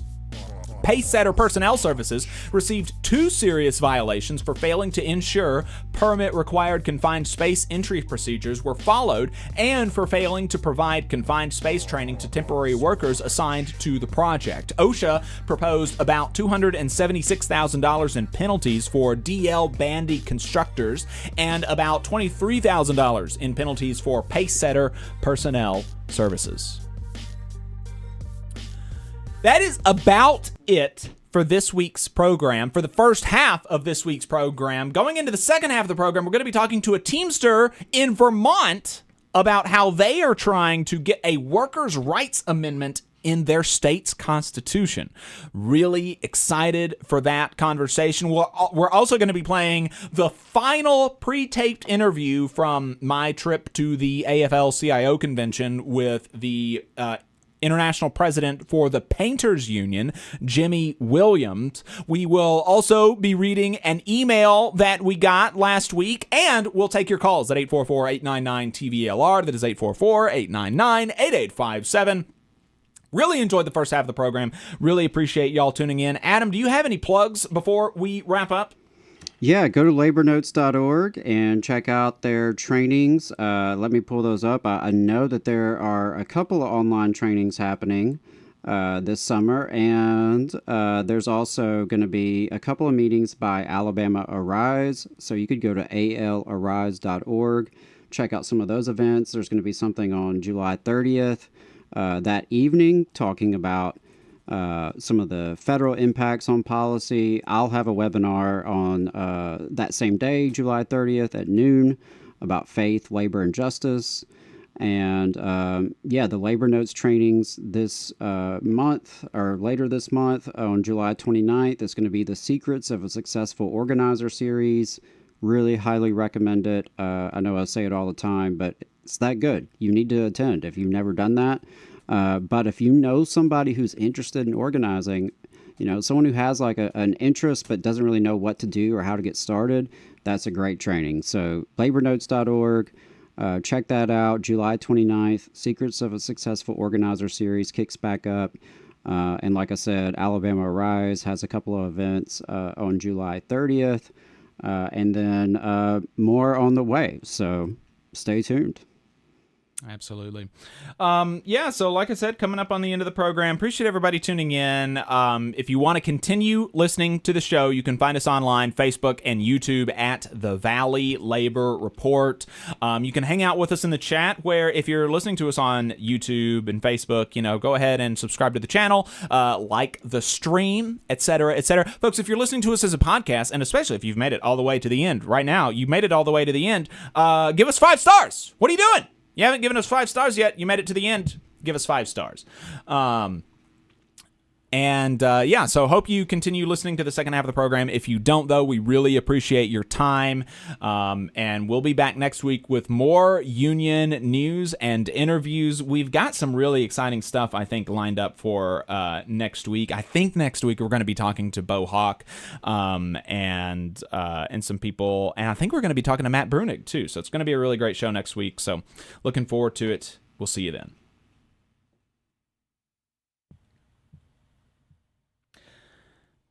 All right, folks, we're off the radio now. Appreciate everybody staying tuned. We're going to take a break real quick, and we will be right back with Overtime.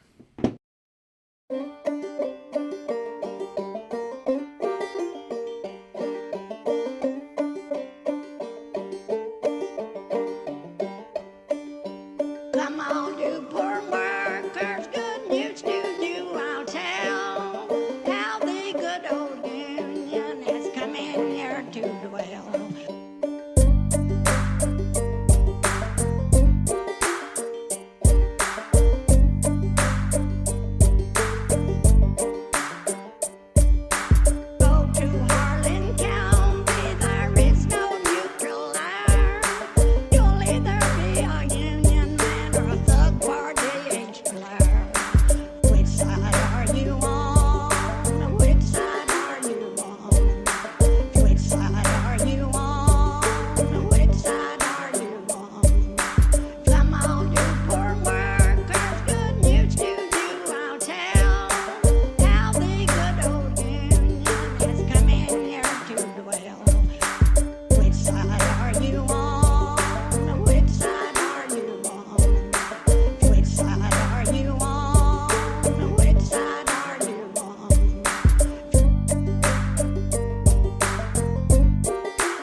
Folks, this is Overtime, a production of the Valley Labor Report, the largest union talk radio and online news outfit in the South, now broadcasting across the Mason-Dixon line in Minneapolis and Chicago. Appreciate y'all tuning in. Great to talk to you. We're coming to you from the heart of the Tennessee Valley in the Spice Radio studios in Huntsville, Alabama. We are run by working people and for working people in the South and all over the country. My name is Jacob Morrison. My co-host is Adam Keller. Appreciate you spending some time with us. If you'd like to call in or leave us a voicemail, the phone number is 844-899-8857. That is 844-899-TVLR. You can also send us a text to that number or send us a written note at tvlr.fm/contact. Last week we had somebody call in. Or, we didn't have somebody call in. Somebody called in. Heartland Teamster called in to express some level of frustration with the elections and with Sean O'Brien and with TDU. And we had somebody email the show last week with what they felt like were some correctives to what Heartland Teamster said. And so Heartland Teamster said at the end that, TDU has sort of allowed... has sort of not served as a check on Sean O'Brien and his leadership at all, and specifically made the allegation that TDU no longer supports, rank and file people challenging do-nothing leadership anymore. They no longer challenge people that are aligned with Sean O'Brien. And so we had somebody write in that said that that claim specifically is completely false. They said TDU, Teamsters for a Democratic Union, the Reform Caucus in the Teamsters that was founded in the 70s, I believe. TDU has continuously helped people run slates in locals all over the country, even when it is politically inconvenient and against Sean O'Brien's wishes. Take a look at some of the more recent ones, like helping an immigrant worker-led slate contest leadership of a local in Minnesota where the TDU-backed slate lost, and then taking out a do-nothing leadership in San Diego, where the TDU-backed slate won. And presumably, in the telling of this writer, of this person who wrote in, presumably the people that the TDU-backed slate were opposing were aligned in some way with Sean O'Brien. The caller also, the person who wrote in said, Heartland Teamster also said that the TDU runs educational programs that, quote, the International should be doing, and this, the person who emailed said he had a couple of responses to that. One, the Teamsters for a Democratic Union has totally reformed the education department of the International, and you can ask anybody who remembers the state of affairs before Sean O'Brien.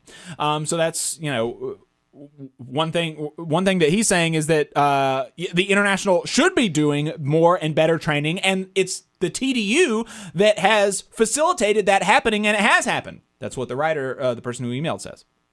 Second, the reason that Teamsters for a Democratic Union continues to do independent education is that there is stuff that can't go into mainstream training and that many locals still refuse to participate in international educational programs. So, corrective to a call that we got about this time last week, and so we wanted to make sure that we put that out there. Appreciate him writing in, and I think in that call, I'm not sure how much I pushed back in that call, but I'm pretty sympathetic, kind of generally, to TDU, and so I'm more than willing to. But I had heard that from a lot of people, or from multiple people, that TDU is just not really backing challengers anymore under Sean O'Brien's leadership, and I hadn't asked around. I had not said that, right, but I also hadn't asked around to kind of see, try to do an independent investigation of it or anything. So there we go. Well, it's always tough when we have folks who are kind of getting in the weeds of particular unions that we're not members of, right? Yeah. I run into that with the letter carriers too sometimes, where it's like, bro, I can listen to you and maybe take your word for it, but I'm not there. I'm not part of it. So it is tough on us sometimes when we get calls and not, it's hard for us to know, some of the facts on the ground or their perspectives from, or the opposing perspectives perhaps. But we always appreciate the calls. We always appreciate the emails. Definitely, if there's something that we say or a caller says that you think just isn't right, please do let us know, because we want to make sure that we're putting out honest and accurate information.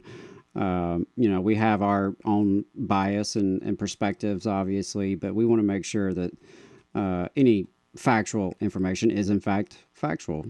Yeah, absolutely. So there you go. We had some folks in the chat. Appreciate everybody who hangs out with us in the YouTube chat. Absolutely. Someone was talking about the Labor Notes podcast, and I think that's a good plug, because it's another way to access the information, right? Like maybe you can't go to the training at this particular time on this particular night. Maybe you haven't had a chance to go to a Labor Notes training in person. But the podcast, I'm really glad that they're doing that and putting some of that information into the podcast, like the Secrets of a Successful Organizer series. Like, right, you can't check it out live. Check out their podcast on that. It's not going to be quite the same, obviously, but it's going to be really helpful. So I appreciate them doing that. We also had someone shout out Bill Berry in the chat, who is OG labor educator and organizer over in the Maryland, Baltimore area, if I remember right. And he's always putting out great books, doing workshops as well online on Zoom. I know he partners with Labor's Bookstore that you can check out online. It's a good resource. I've definitely ordered some stuff from there as well. So yeah, appreciate Bill. Bill is an old friend of the show. He's definitely shared some stuff with us, and I know he's just done a lot of great work trying to educate workers, whether they have a union or not, right, on your rights and how to do this, how to be effective, how to run for office in your local, all of that. So yeah, appreciate all the folks who do chime in the chat, and appreciate all the folks who share our stuff with other people. We don't have an advertising budget.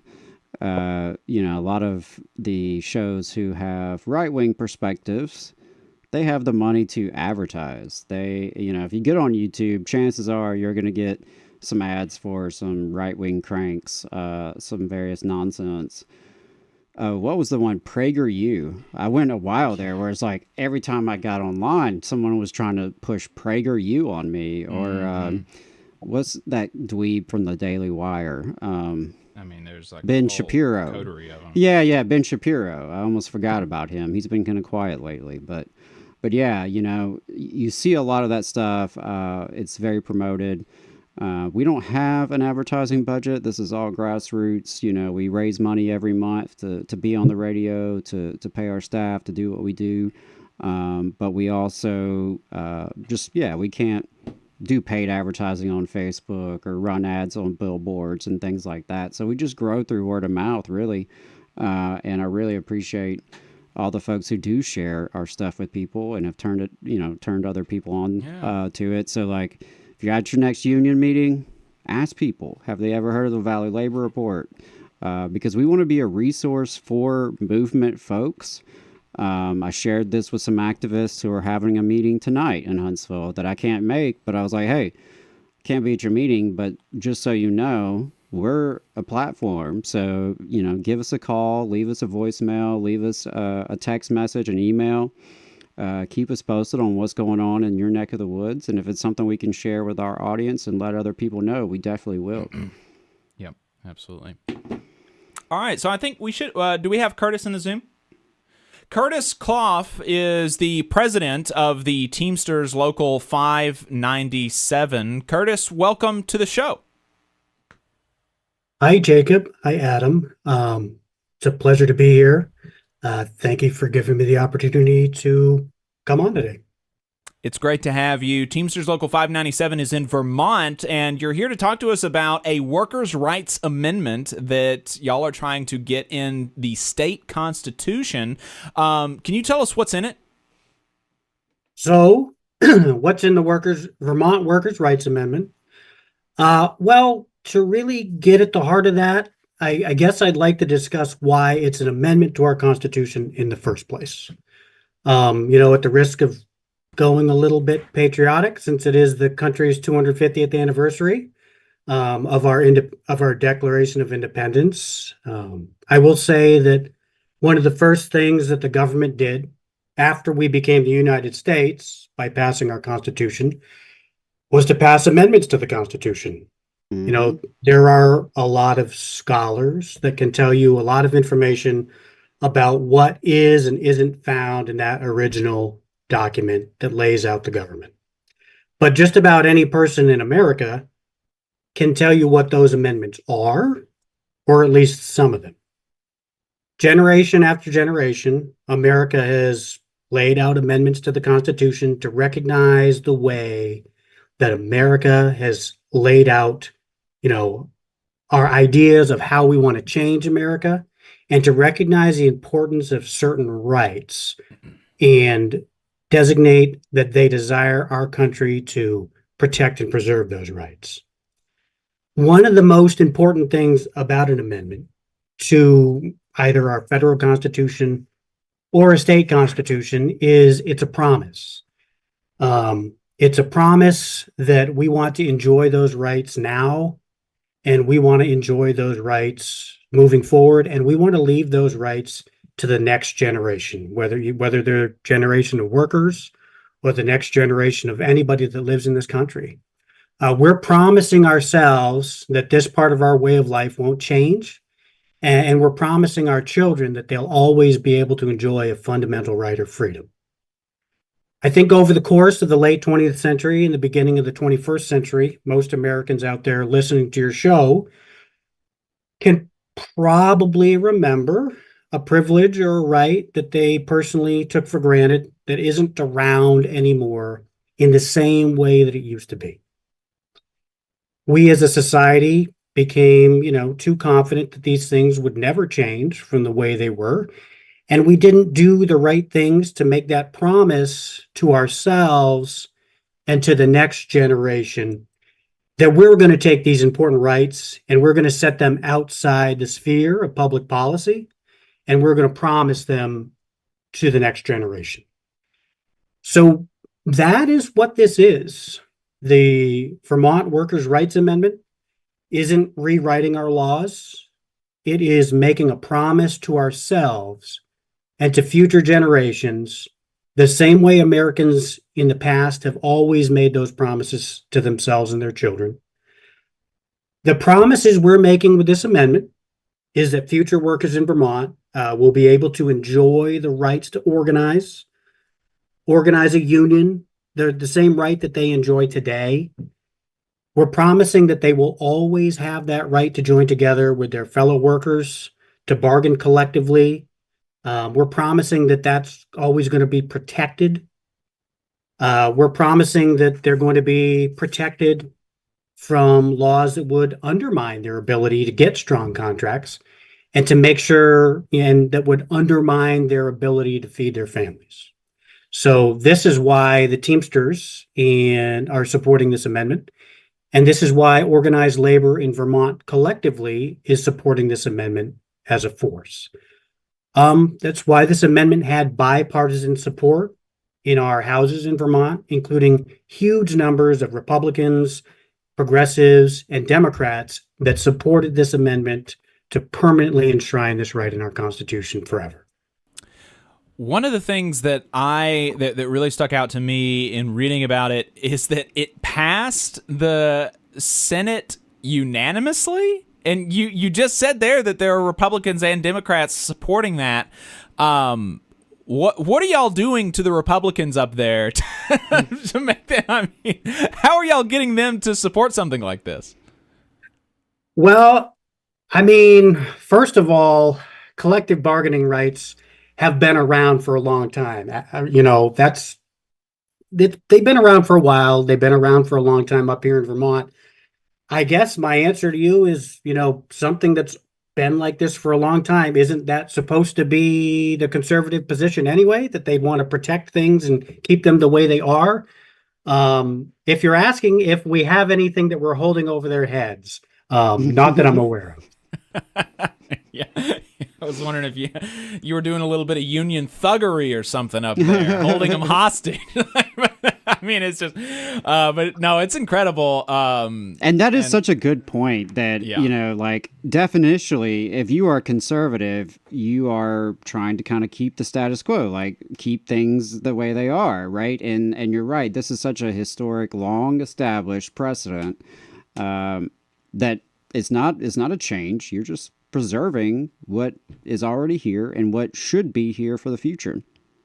The text of the amendment reads that employees have a right to organize or join a labor organization for the purpose of collectively bargaining with their employer through an exclusive representative of their choosing for the purpose of negotiating wages, hours, and working conditions, and to protect their economic welfare and safety in the workplace. Therefore, no law shall be adopted that interferes with, negates, or diminishes the right of employees to collectively bargain with respect to wages, hours, and other terms and conditions of employment and workplace safety, or that prohibits the application or execution of an agreement between an employer and a labor organization representing the employer's employees that requires membership in the labor organization as a condition of employment. So basically prohibiting right to work with that last sentence there. So, I mean, really cool, really exciting, really cool that y'all are getting Republicans on board up there. How did this campaign...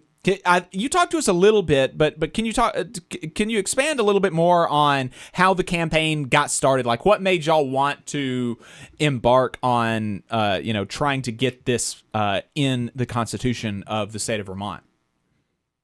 So back in November 8th, 2022, it was another midterm election year. In Illinois, led by workers in every industry, the state passed the first workers' rights amendment to a constitution that, at least that we're aware of. I think that was an exciting time. Illinois is a state that's famously industrial in one area and very rural in the rest of them. And that was the inspiration to get this done in Vermont. In Vermont, the head of our LIUNA local, Larry Moquin, he was impressed by that. He thought that, if they could do it in this state like Illinois, then why couldn't we protect those same rights here in Vermont and really show that this shouldn't be a hugely divisive issue?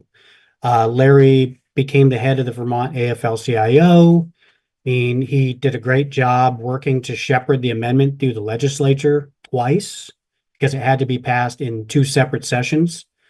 So the workers would have the ability to permanently protect their rights in 2026 on the November ballot. And now here we are a few months away from, the workers finally being able to have their say and vote to permanently protect their rights. One of the biggest restrictions, in my view, on, well, I mean, I don't know. I guess probably the biggest restriction on collective bargaining rights kind of nationwide is just the slow implementation and enforcement of labor law and the inability of the NLRB to issue fines and really kind of bring employers to heel. But the thing that I was starting to ask the question about was secondary strikes and boycotts and things like that. Does this amendment, I mean, I guess it couldn't, because the Taft-Hartley is it's a federal law, and so it supersedes any state law. But is there any impact on the ability of workers in Vermont to engage in secondary strikes and boycotts as a result of this amendment? Well, this amendment it only does what it says. So right. What it's doing is protecting the exact rights that it lists out. Right now, it protects, the workers' rights to collectively bargain, that are allowed to collectively bargain here in the state. It puts those rights, kind of outside the purview of public policy. So I guess I don't think that it does, but I'll also just kind of say that, generally speaking, I think the NLRB does override any of this, and federal law does override any of this. And I'm also not a not a legal scholar. Right. Yes. Yeah. I think that's right. I don't think that it would be able to override Taft-Hartley, unfortunately. Even though we should repeal Taft-Hartley, but I think that's going to have to be done at the national level. But I will say it is important that these rights, even if they are, theoretically federal rights, should also be enshrined in our state constitutions, because who's to say that the NLRB will be here for forever, right? Who's to say that the NLRA and the rights spelled out in that act are going to be here forever, right? So I think it is important what you're doing in Vermont to make sure that, whatever happens in D.C., we're saying in our state that these rights are permanent. These are your rights by law in our Constitution. So I do want to, bring that point up that, I think that is relevant, and I think it's important. And frankly, the other side has also done stuff like that in terms of getting language in their state constitutions that, will only take effect if there are some things that change at the federal level. So, appreciate that as well. So, Curtis, how are unions in Vermont pushing this along? Like, what are some of the tactics that the Teamsters and the Vermont State Federation and their affiliated unions, how are they pushing this along? Well, I mean, we're really doing anything we can think of. One of the big things in Illinois was 88% of union members voted in favor of that amendment. So we've been talking to our members, social media, outreach at work sites is going to be a big part of the strategy in the upcoming months.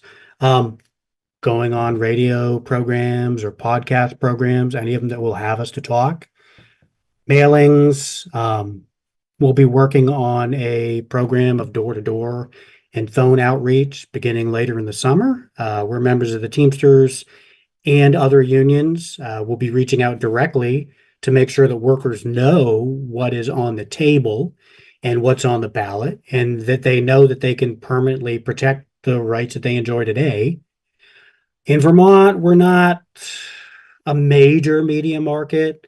There are some counties in Vermont where cows may or may not outnumber people. So, we're working to get on the ground and make sure people know what a great opportunity they have this year to really enshrine that promise that we've made over the last several decades into the Constitution so that future generations can continue to enjoy it. All right, Curtis. Well, I really appreciate it. This is super exciting. Is there anything else that you think that people across the country should know about this amendment to the Vermont State Constitution? Yeah, well, I mean, I guess one of the reasons why we think this is really important is, right now, all that's protecting, our public sector workers like firefighters and EMS workers and, people that put themselves at risk to serve the public that need this kind of protection. One rogue legislature could take that away and, eliminate the rights that have been fought for over decades. I mean, just looking at, what's happened in the last 15 years, think about what happened in Wisconsin, what's happening in Florida right now, where these rights are constantly under attack. Look at what happened in Utah, where people of the state had to override their elected representatives with a petition for a ballot measure in order to get them to back down and allow the people of Utah to keep those rights. I mean, there's just a constant push, happening that, this is going to be able to countermand that in Vermont. Even sometimes when you have people that have reached out and courted, workers and organized labor, like in Virginia and Colorado, a lot of the time when it comes down to really doing what needs to be done to protect workers and to protect those people that, give up their weekends because, they need to come in and work to serve the community, give up their holidays, give up time with their families. Here in Vermont, a lot of them came out when we had major floods in 2023 and major floods in 2024, and they helped keep people safe from those and pick up the pieces. And, we want to make sure that those people are always going to be able to enjoy the kind of rights that they have today. All right. Curtis Clough, president of the Teamsters Local 597 in Vermont. Thank you so much for your time. Thank you for having me. 844-899-TVLR is the phone number, 844-899-8857 if you'd like to call in. We have, like I said, the interview that I did with Jimmy Williams lined up at the AFL-CIO convention. Let's go ahead and play it. It's clip 3. All right, we're joined by President of the International Union of Painters and Allied Trades, Jimmy Williams. Brother Williams, thank you for your time. I appreciate it. Yeah, it's great to see you in person, man. Yeah. You know, usually we're on Zoom or one of those things. So this is my first AFL-CIO convention. Presumably you've been to a few now, right? Yeah, sadly. I mean, now I kind of feel old, even though I'm only 48 years old. This is probably my 5th AFL-CIO convention. Yeah. How does this one feel compared to some of the other ones, would you say? I mean, I got to tell you, I mean, for me at least, this convention, because of the return of SEIU, just has a whole different feel to it. It just feels like we're more unified. In the past, we always talk about unity. We always talk about solidarity. But, like, being in the same room together and being able to have conversations, it just has a different feeling, you know, in a good way. Yes, yeah, no, I think so. I know that I got really excited when the SEIU came back into the AFL. I think it's a really important thing for, like you said, the labor movement to be unified. Yeah, and you can actually see the unity. You know, within the ranks, like you could just tell. I thought the roll call, when they did the roll call, I thought that was cool. You know, everybody's proud of their own unions, but more importantly, our movement, you know, we just need unity in these moments, right? Like, and I think everybody has that realization that we're fighting something way bigger than what we normally are fighting, you know, when we're taking on our organizing campaigns or trying to fight the boss that we're trying to organize. You know, it just feels different at this moment, you know. One of the kind of big keynote, headline grabbing things has been the increased target to organize 2 million workers in the next 5 years. And I can't remember the painters' numbers off the top of my head, but I feel like y'all have been really out front on bringing in new members. Can you talk a little bit about that and what the new goal means for the painters? Yeah, and you know, prior to being the national president of our union, I was our organizing director, and setting those types of goals, it's important to have that type of marker. Like within our union, we've set a target to try to grow by, you know, at least 20% over the next 5 years. And so, if, you know, every union just did their part, 2 million's easy, you know, and we can hit it. There's never been a time, I think, that was more ripe for organizing, you know, and maybe stepping away from the political spectrum and just really focusing on what workers need in this economy, whether it's our members or non-union workers. I mean, everybody is struggling, and so 2 million should be easy. Within our union, we've grown most proportionately in the South. We gained over 2,000 members in the state of Texas just over the last 2 years, which is huge for us. You know, we've had a heavy focus in the Nashville and Atlanta, Georgia, into the state of Florida, and we've been increasing our membership in the South more so than anywhere else in the country. Yeah.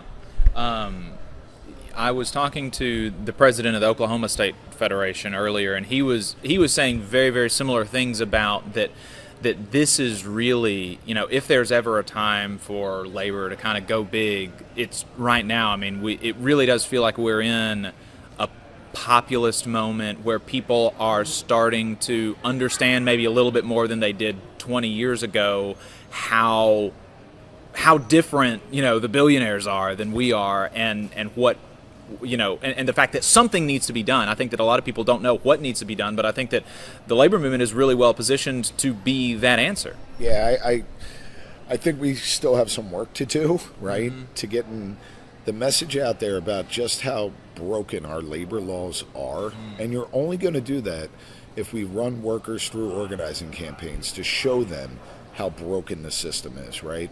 And I think that's got to be the message coming off of this convention is, listen, regardless of your politics, right? You could be, somebody who supports this current idiot, or you could be somebody who's completely against them. Truth is, it's harder and harder to organize your workplace, right?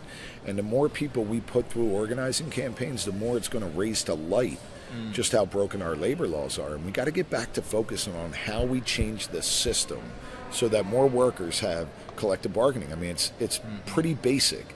Sometimes we complicate it, but if we're running organizing campaigns, it's the easiest way to build a movement in this country for change.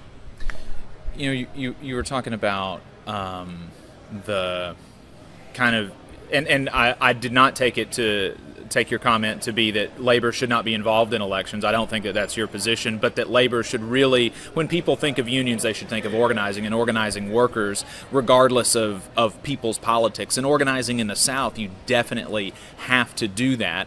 How do you do that while maintaining while being honest with people who, I think both of us are pretty similar politically. We think that, the Trump administration is just one of the most anti-worker administrations. Probably the most in my lifetime. How can we be clear about that and trying to educate our members who are more conservative about the damage that this administration is doing while still making them feel welcome in our union halls? I talk about it just directly. I'm very blunt. I'm very honest. Within our membership, we probably are a membership that's 50-50, right? Maybe half our members vote Republican, half our members vote Democratic. That's just the way we are, right? And we constantly are trying to promote to our membership why we have to be independent of both parties, right? But that doesn't mean that one party's not out there to destroy you. And the Republican Party is out to destroy us. And this current iteration is really no different than previous Republican administrations, But we have to hold Democrats more accountable. We have to. There is a certain percentage of our membership that, quite frankly, views us as a union like we're a wing of the Democratic Party. But here's the other problem. The Democratic Party also views us like we're a wing of them, right? And the more we can show our membership that we're independent, we call it down the line, and that we're not going to be taken for granted, the more we can start winning over our members that somehow and sometimes vote against their own self-interest. It's that simple to me. Look at this conference. Look at this convention. Not one political speaker has taken that stage. And there's a reason for that. It's to send that message. Right. I was talking about how we kind of get shit, for lack of a better word, from our conservative members about being seen as quote-unquote a wing of the Democratic Party. But there are people, I don't think very many people within the labor movement on the Democratic side feel this way, but there are people out of the labor movement who, anytime somebody speaks like you speak or like Sean Fain speaks about holding Democrats accountable, about ensuring that Democrats are good, are not just that they don't want to kill us, but that they really do good things for working people. They, kind of Democratic partisans on Twitter or something will say like, oh, you should be grateful for what the Biden administration did, and the idea that you could criticize him at all shows that you're ungrateful and shows that we shouldn't waste time with you in a future administration and that we should just ignore labor's concerns completely. How would you respond to people like that? Listen, I think that's what's been wrong with the left now for at least my entire lifetime. It's like, people don't realize the labor movement was against NAFTA in 1994, right? But Bill Clinton and the Democratic Party pushed through NAFTA in 1994, right? People forget that in 2008, when the recession occurred, and it was the hardest time for working people, Barack Obama did nothing to push across the Employee Free Choice Act, right? Our members know these things. So it's not one or the other, right? It's like, listen, if we can just hold the line on our core values, we can hold politicians accountable. And we have to going forward, or else it's not going to work for working people. There's too much money. There's too much corporate control within our political system. And I think you're starting to see a movement towards people that are just talking about working class issues, right? And stay focused on that. If the Democratic Party can do that, or hey, we'll go sell them to our members. But if they can't do it, we got to call them out for it. One of the, and potentially, I don't know, this may potentially be a controversial question, but one of the things that I have always been frustrated with when the labor movement and our unions do endorse candidates is that I feel like I feel like we are incapable of sometimes communicating directly and frankly to our members that in certain situations the unions, we do recommend that you vote for this Democrat, but they're not actually the best thing since sliced bread, right? Like, you know, it seems like we can't endorse somebody without saying that they're a champion for working people or something like that. And like, I know, and the people writing the tweets know that that's just not true sometimes. You know, I mean, how when you look them in the eyes too, you know Right. that they're not actually going to be your champion. I think we do have to downplay, and I think it's important to note though too. I mean, the labor movement as a whole outperformed any other organizations that were doing political mobilization in 2024. And, you know, there's a reason for that. We can have those direct conversations with our members. Nobody else can do that but us. And so we know how to talk to our members. And listen, sometimes people don't vote their union values. They may be driven by some other values, and that's fine. But at the end of the day, we tell our members this, you know, we spend way more time, money, and effort negotiating their contracts, organizing the unorganized, administering their benefits, training the training, you know, of the future, right? We spend about 2% of our members' money, time, and effort on politics. Yet it's the one thing that divides all of us, right? And so we're just direct with them. We're like, hey, listen, you may not like our politics, but guess what? You like all the other stuff. So it don't have to be so cutthroat, you know? Right. Well, and even, I mean, I think even the most conservative members on some of the politics stuff, they would agree with us. Like on when we go and lobby on their behalf to our, you know, to our representatives, you know, presumably they would say like, okay, yeah, that's fine. So it's even less than 2% would be the things that they disagree with. So, I mean, I think that's a really... We did something interesting as a union this year, and we should have done it 20, 30, 40 years ago, right? Every year, the National Building Trades holds a legislative conference in Washington, D.C., and for the last 70 years, 60 years, you know, people, business reps and paid organizers and staff would come to Washington, go to the conference, and then go lobby on Capitol Hill. This year, we brought nothing but rank and file members to show them. Go walk in the door to your member of Congress, whether he's a Democrat or a Republican, or whether he or she is, and tell them what you're faced with, right? The reaction was amazing. From our membership, they go, wow, we never realized how important this was, and we never understood just how difficult it is, right? And it was a great experience. We're going to keep doing it, you know, into the future, because they got to hear from our membership, not the leadership. The membership's got to be the one talking to these politicians, looking them in the eyes. I can look them in the eyes, and I can tell you who's with you and who's against you. But once you put your membership in front of them, it changes the game.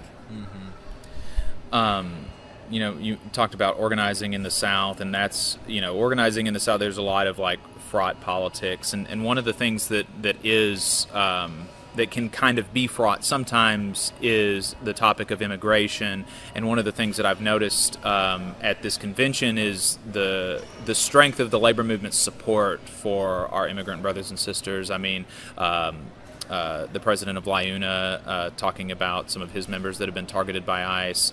The brother that gave a speech, I think he was a machinist, and you could really, I mean, that was one of the times when, you know, I mean, you could almost start crying, and no doubt there were people who were in tears at the way that this brother was treated, and his wife, you know, crying because of the solidarity that she could feel in the room and how much everybody was there for her.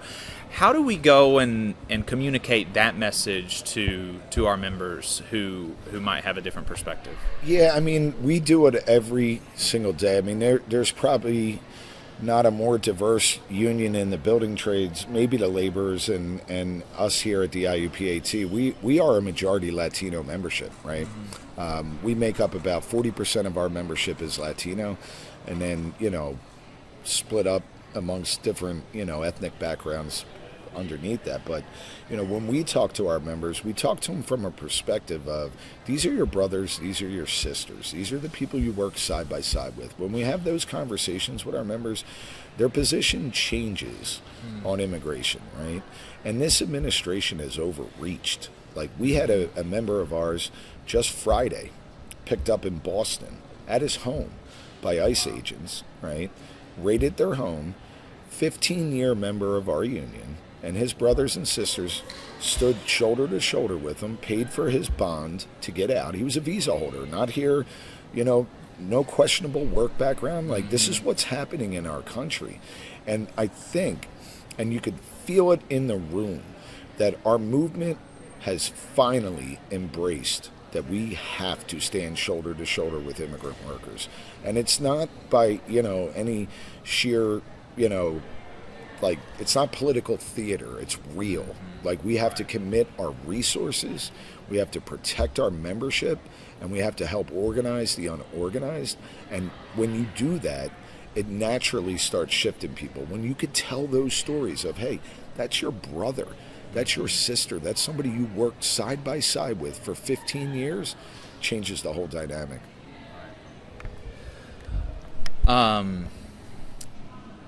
Let's see. I mean, I think that makes a lot of sense, and I, been listening to so many of these stories. It's really powerful, and I think it's difficult to. It's difficult to look somebody in the eyes and and kind of think of them as the other. And I think that so much of what the right and the nativist kind of groups rely on is us not knowing the people that are being rounded up. Yep. And that is where they made the biggest mistake, in my opinion. And, look, we all know what the agenda was. The agenda was to keep workers, silent, keep workers divided. They've targeted those that are not what they claim to be, right? You're targeting people with, visas, TPS, deferred action, right? Because you can focus in on them, and they're terrorizing these people's lives. They're terrorizing communities. They're ripping apart union members from one another, right? And I think the overstep on that was the biggest mistake, and we have to capitalize on that and really push for real, true immigration reform, which every politician on the left and the right has spoken about, but nobody's done a goddamn thing about it. And it is a way for us to, as the labor movement, to organize a movement to make change on immigration rights too.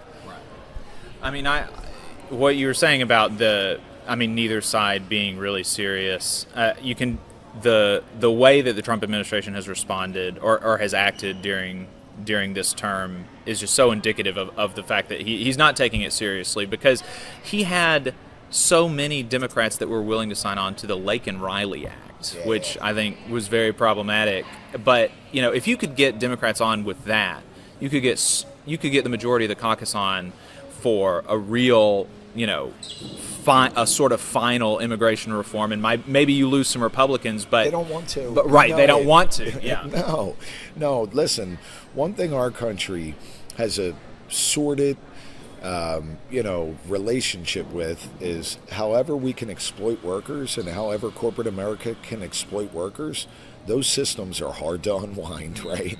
You think about the first 100 years of our country's history and what that looked like. These times we live in are the same.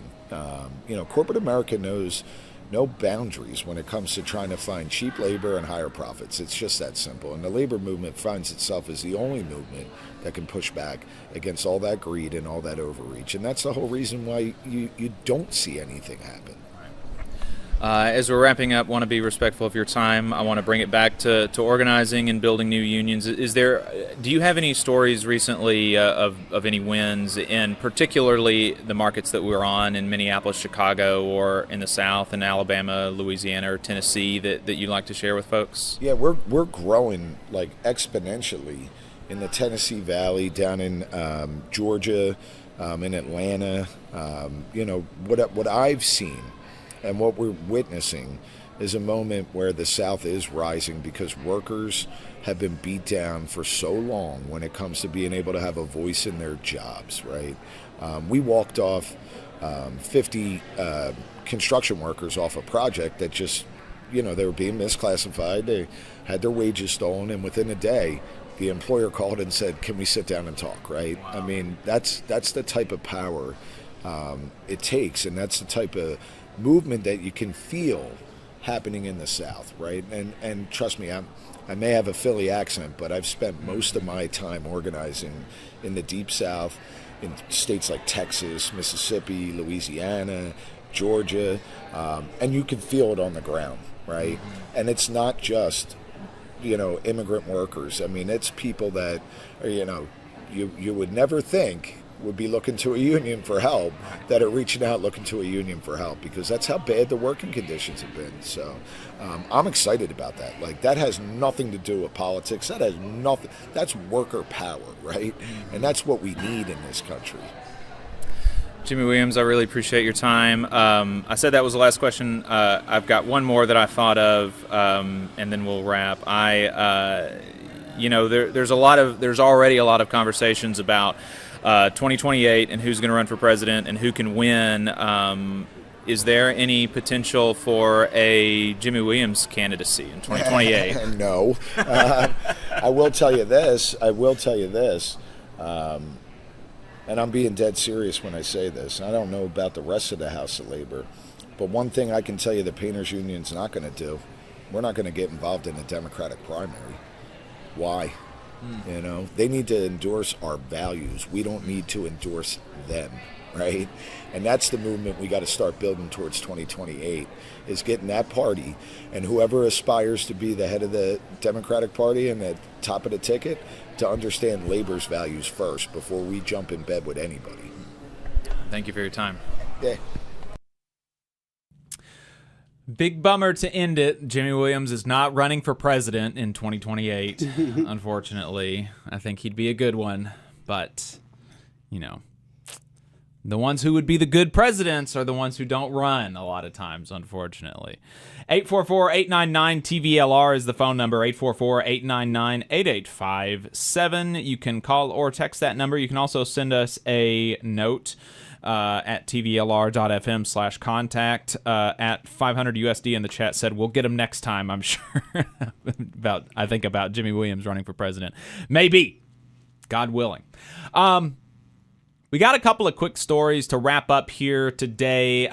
Here's one from the Chicago area in East Chicago, Indiana. Firefighters won a $1.2 million settlement against their city for First Amendment retaliation. Really exciting stuff here. What happened was in 2019, the mayor of East Chicago, Indiana, had started putting, it started making life worse for the firefighters. He had frozen salaries and benefits. They abolished terminal leave. They froze longevity pay and grade pay. They eliminated leave bank payouts for firefighters hired after 2010. And so lots of stuff they were doing. The firefighters were like, my job is just getting worse and worse and worse. We want to fight back against that. And one of the ways that they fought back against it was endorsing the mayor's opponent in the election. The Union Local 365 endorsed against the incumbent mayor in that election. Unfortunately, they were not successful in ousting the mayor, but the majority of their city council endorsees did win. But their endorsement of the mayor was not ultimately successful, or their endorsement of the opponent of the mayor was not ultimately successful. The incumbent mayor won. And so after that, the firefighters after that, the firefighters held a protest at his, it was his swearing in ceremony or something like that. Let me see if I can find... So several firefighters protested at Copeland's inauguration. Copeland is the mayor, which Copeland found to be, quote, disrespectful, as if he has a right to respect or something like that. So following the protest, which the mayor found disrespectful, they unilaterally moved the firefighters from the traditional 24-48 schedule to a rotating 8-hour swing shift. And so they worked for 8 hours, they were off for 24 hours, and then they worked an evening shift for 8 hours. Then they got 24 hours off, and then they worked an 8-hour overnight shift. And so you're swinging like every 36 hours. And so they did that without any sort of consultation with the firefighters. There was no feasibility study. There was no discussion about what that would do to response capabilities or whether the firefighters would have adequate recovery time. Because, I mean, having to swing the shift that you need to be like up and at 'em for every 36 hours? That's crazy. That's crazy. That's nuts. And they did that again without consultation, without a feasibility study, without anything. And they did that very soon after he entered into his next term. They also removed some beds from at least what they removed the beds from at least one firehouse, saying that the move was a COVID-19 safety precaution. But that's kind of crazy. And so, all of this stuff that came after the inauguration and after the protest, they alleged that they felt like that it was because of their endorsing of the opponent and the protest at his inauguration. And so they filed a lawsuit back in 2021, and it's gone through. It hasn't been kicked out, so obviously it was not meritless. And ultimately, it was settled back in May. It was proposed to the two sides. This settlement, the $1.2 million settlement to the firefighters, was proposed by a mediator and accepted. And so, a huge win for the International Association of Firefighters, Local 365 in East Chicago, Indiana. $1.2 million in a First Amendment retaliation settlement. Really cool. Congratulations. Well, I hope the mayor has found some respect. Yes. I really hope he's found some respect and learned some lessons from this very interesting exercise. Yeah. Adam, you found some stuff from the Postal Workers Union that you wanted to talk about. That's right, yeah, because this month marks the 251st anniversary of the United States Postal Service, and it does remain one of America's most trusted public institutions. Every day, postal workers make sure that prescription medications, paychecks, ballots, packages, and letters get delivered to every home and business in the country. Yet, as you know, the Postal Service faces serious threats. From financial challenges created by outdated laws to attacks on vote by mail and the possibility that postal leadership will prioritize corporate interest over public service, these threats all put our future at risk and raise the question, what kind of postal service will America have in the future? On July 28th, the American Postal Workers Union, APWU, is holding a Protect Our Public Post Office National Day of Action, a nationwide call to defend one of America's most trusted and treasured institutions, our public postal service. Across the country, postal workers and retirees, labor allies, and community members will come together to support a vibrant public postal service that serves every community, no matter the size or distance, urban or rural. The Postal Service has a mission, mandated by law, to serve every address in every community.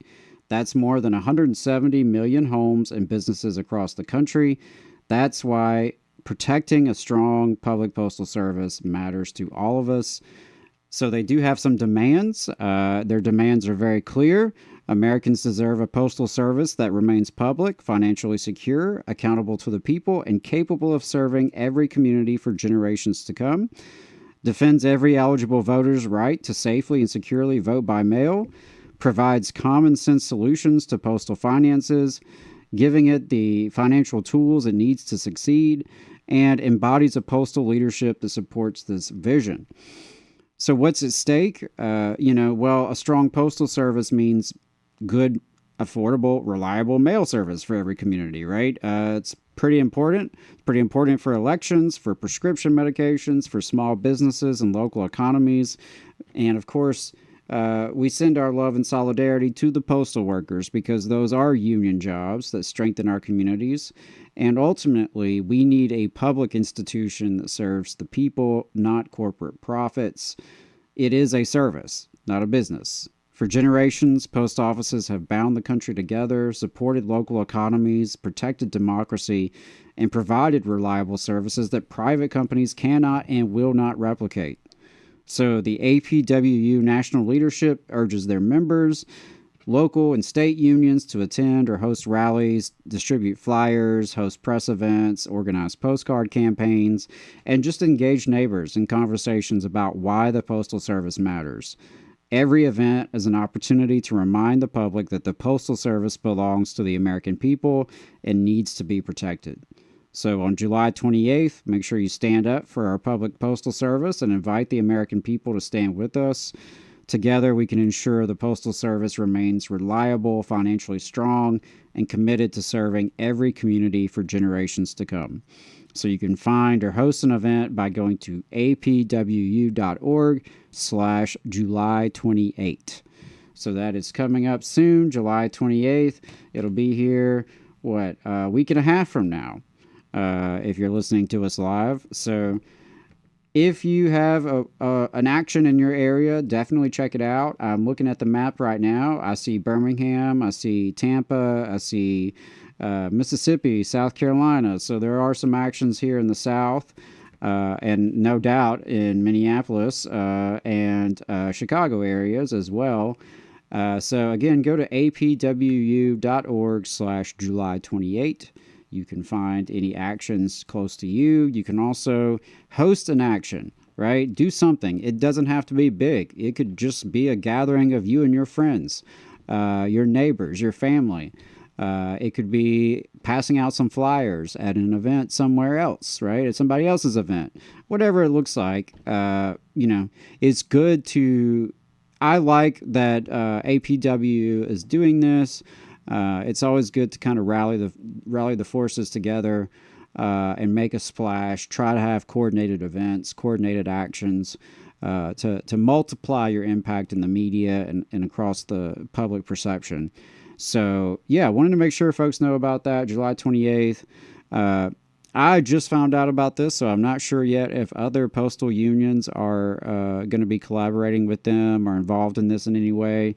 I know, obviously, the NALC, the letter carriers, have done similar things before. So, I mean, the Postal Service is under threat, and we know that. We know that we have a lot of listeners who work for the Postal Service. And we know that, frankly, anytime you're talking to folks in the community, people are griping about the mail. Here in Alabama, they have closed some of the mail centers over the years so that if you were in North Alabama and you want to mail a letter from, say, Huntsville to Decatur or Decatur to Athens, a few 20, 30 miles away, it actually has to travel an hour and a half, 2 hours south to Birmingham, and then will get brought back up to North Alabama, right? Why? Why do we do that? Why do we sabotage this public service? We have to protect our postal workers. We have to protect the post offices. Post offices are really critical, lifelines for so many, especially rural communities. So when they talk about closing post offices, when they talk about slashing budgets there, it's a real problem that affects everyday people. So shout out to our postal brothers and sisters.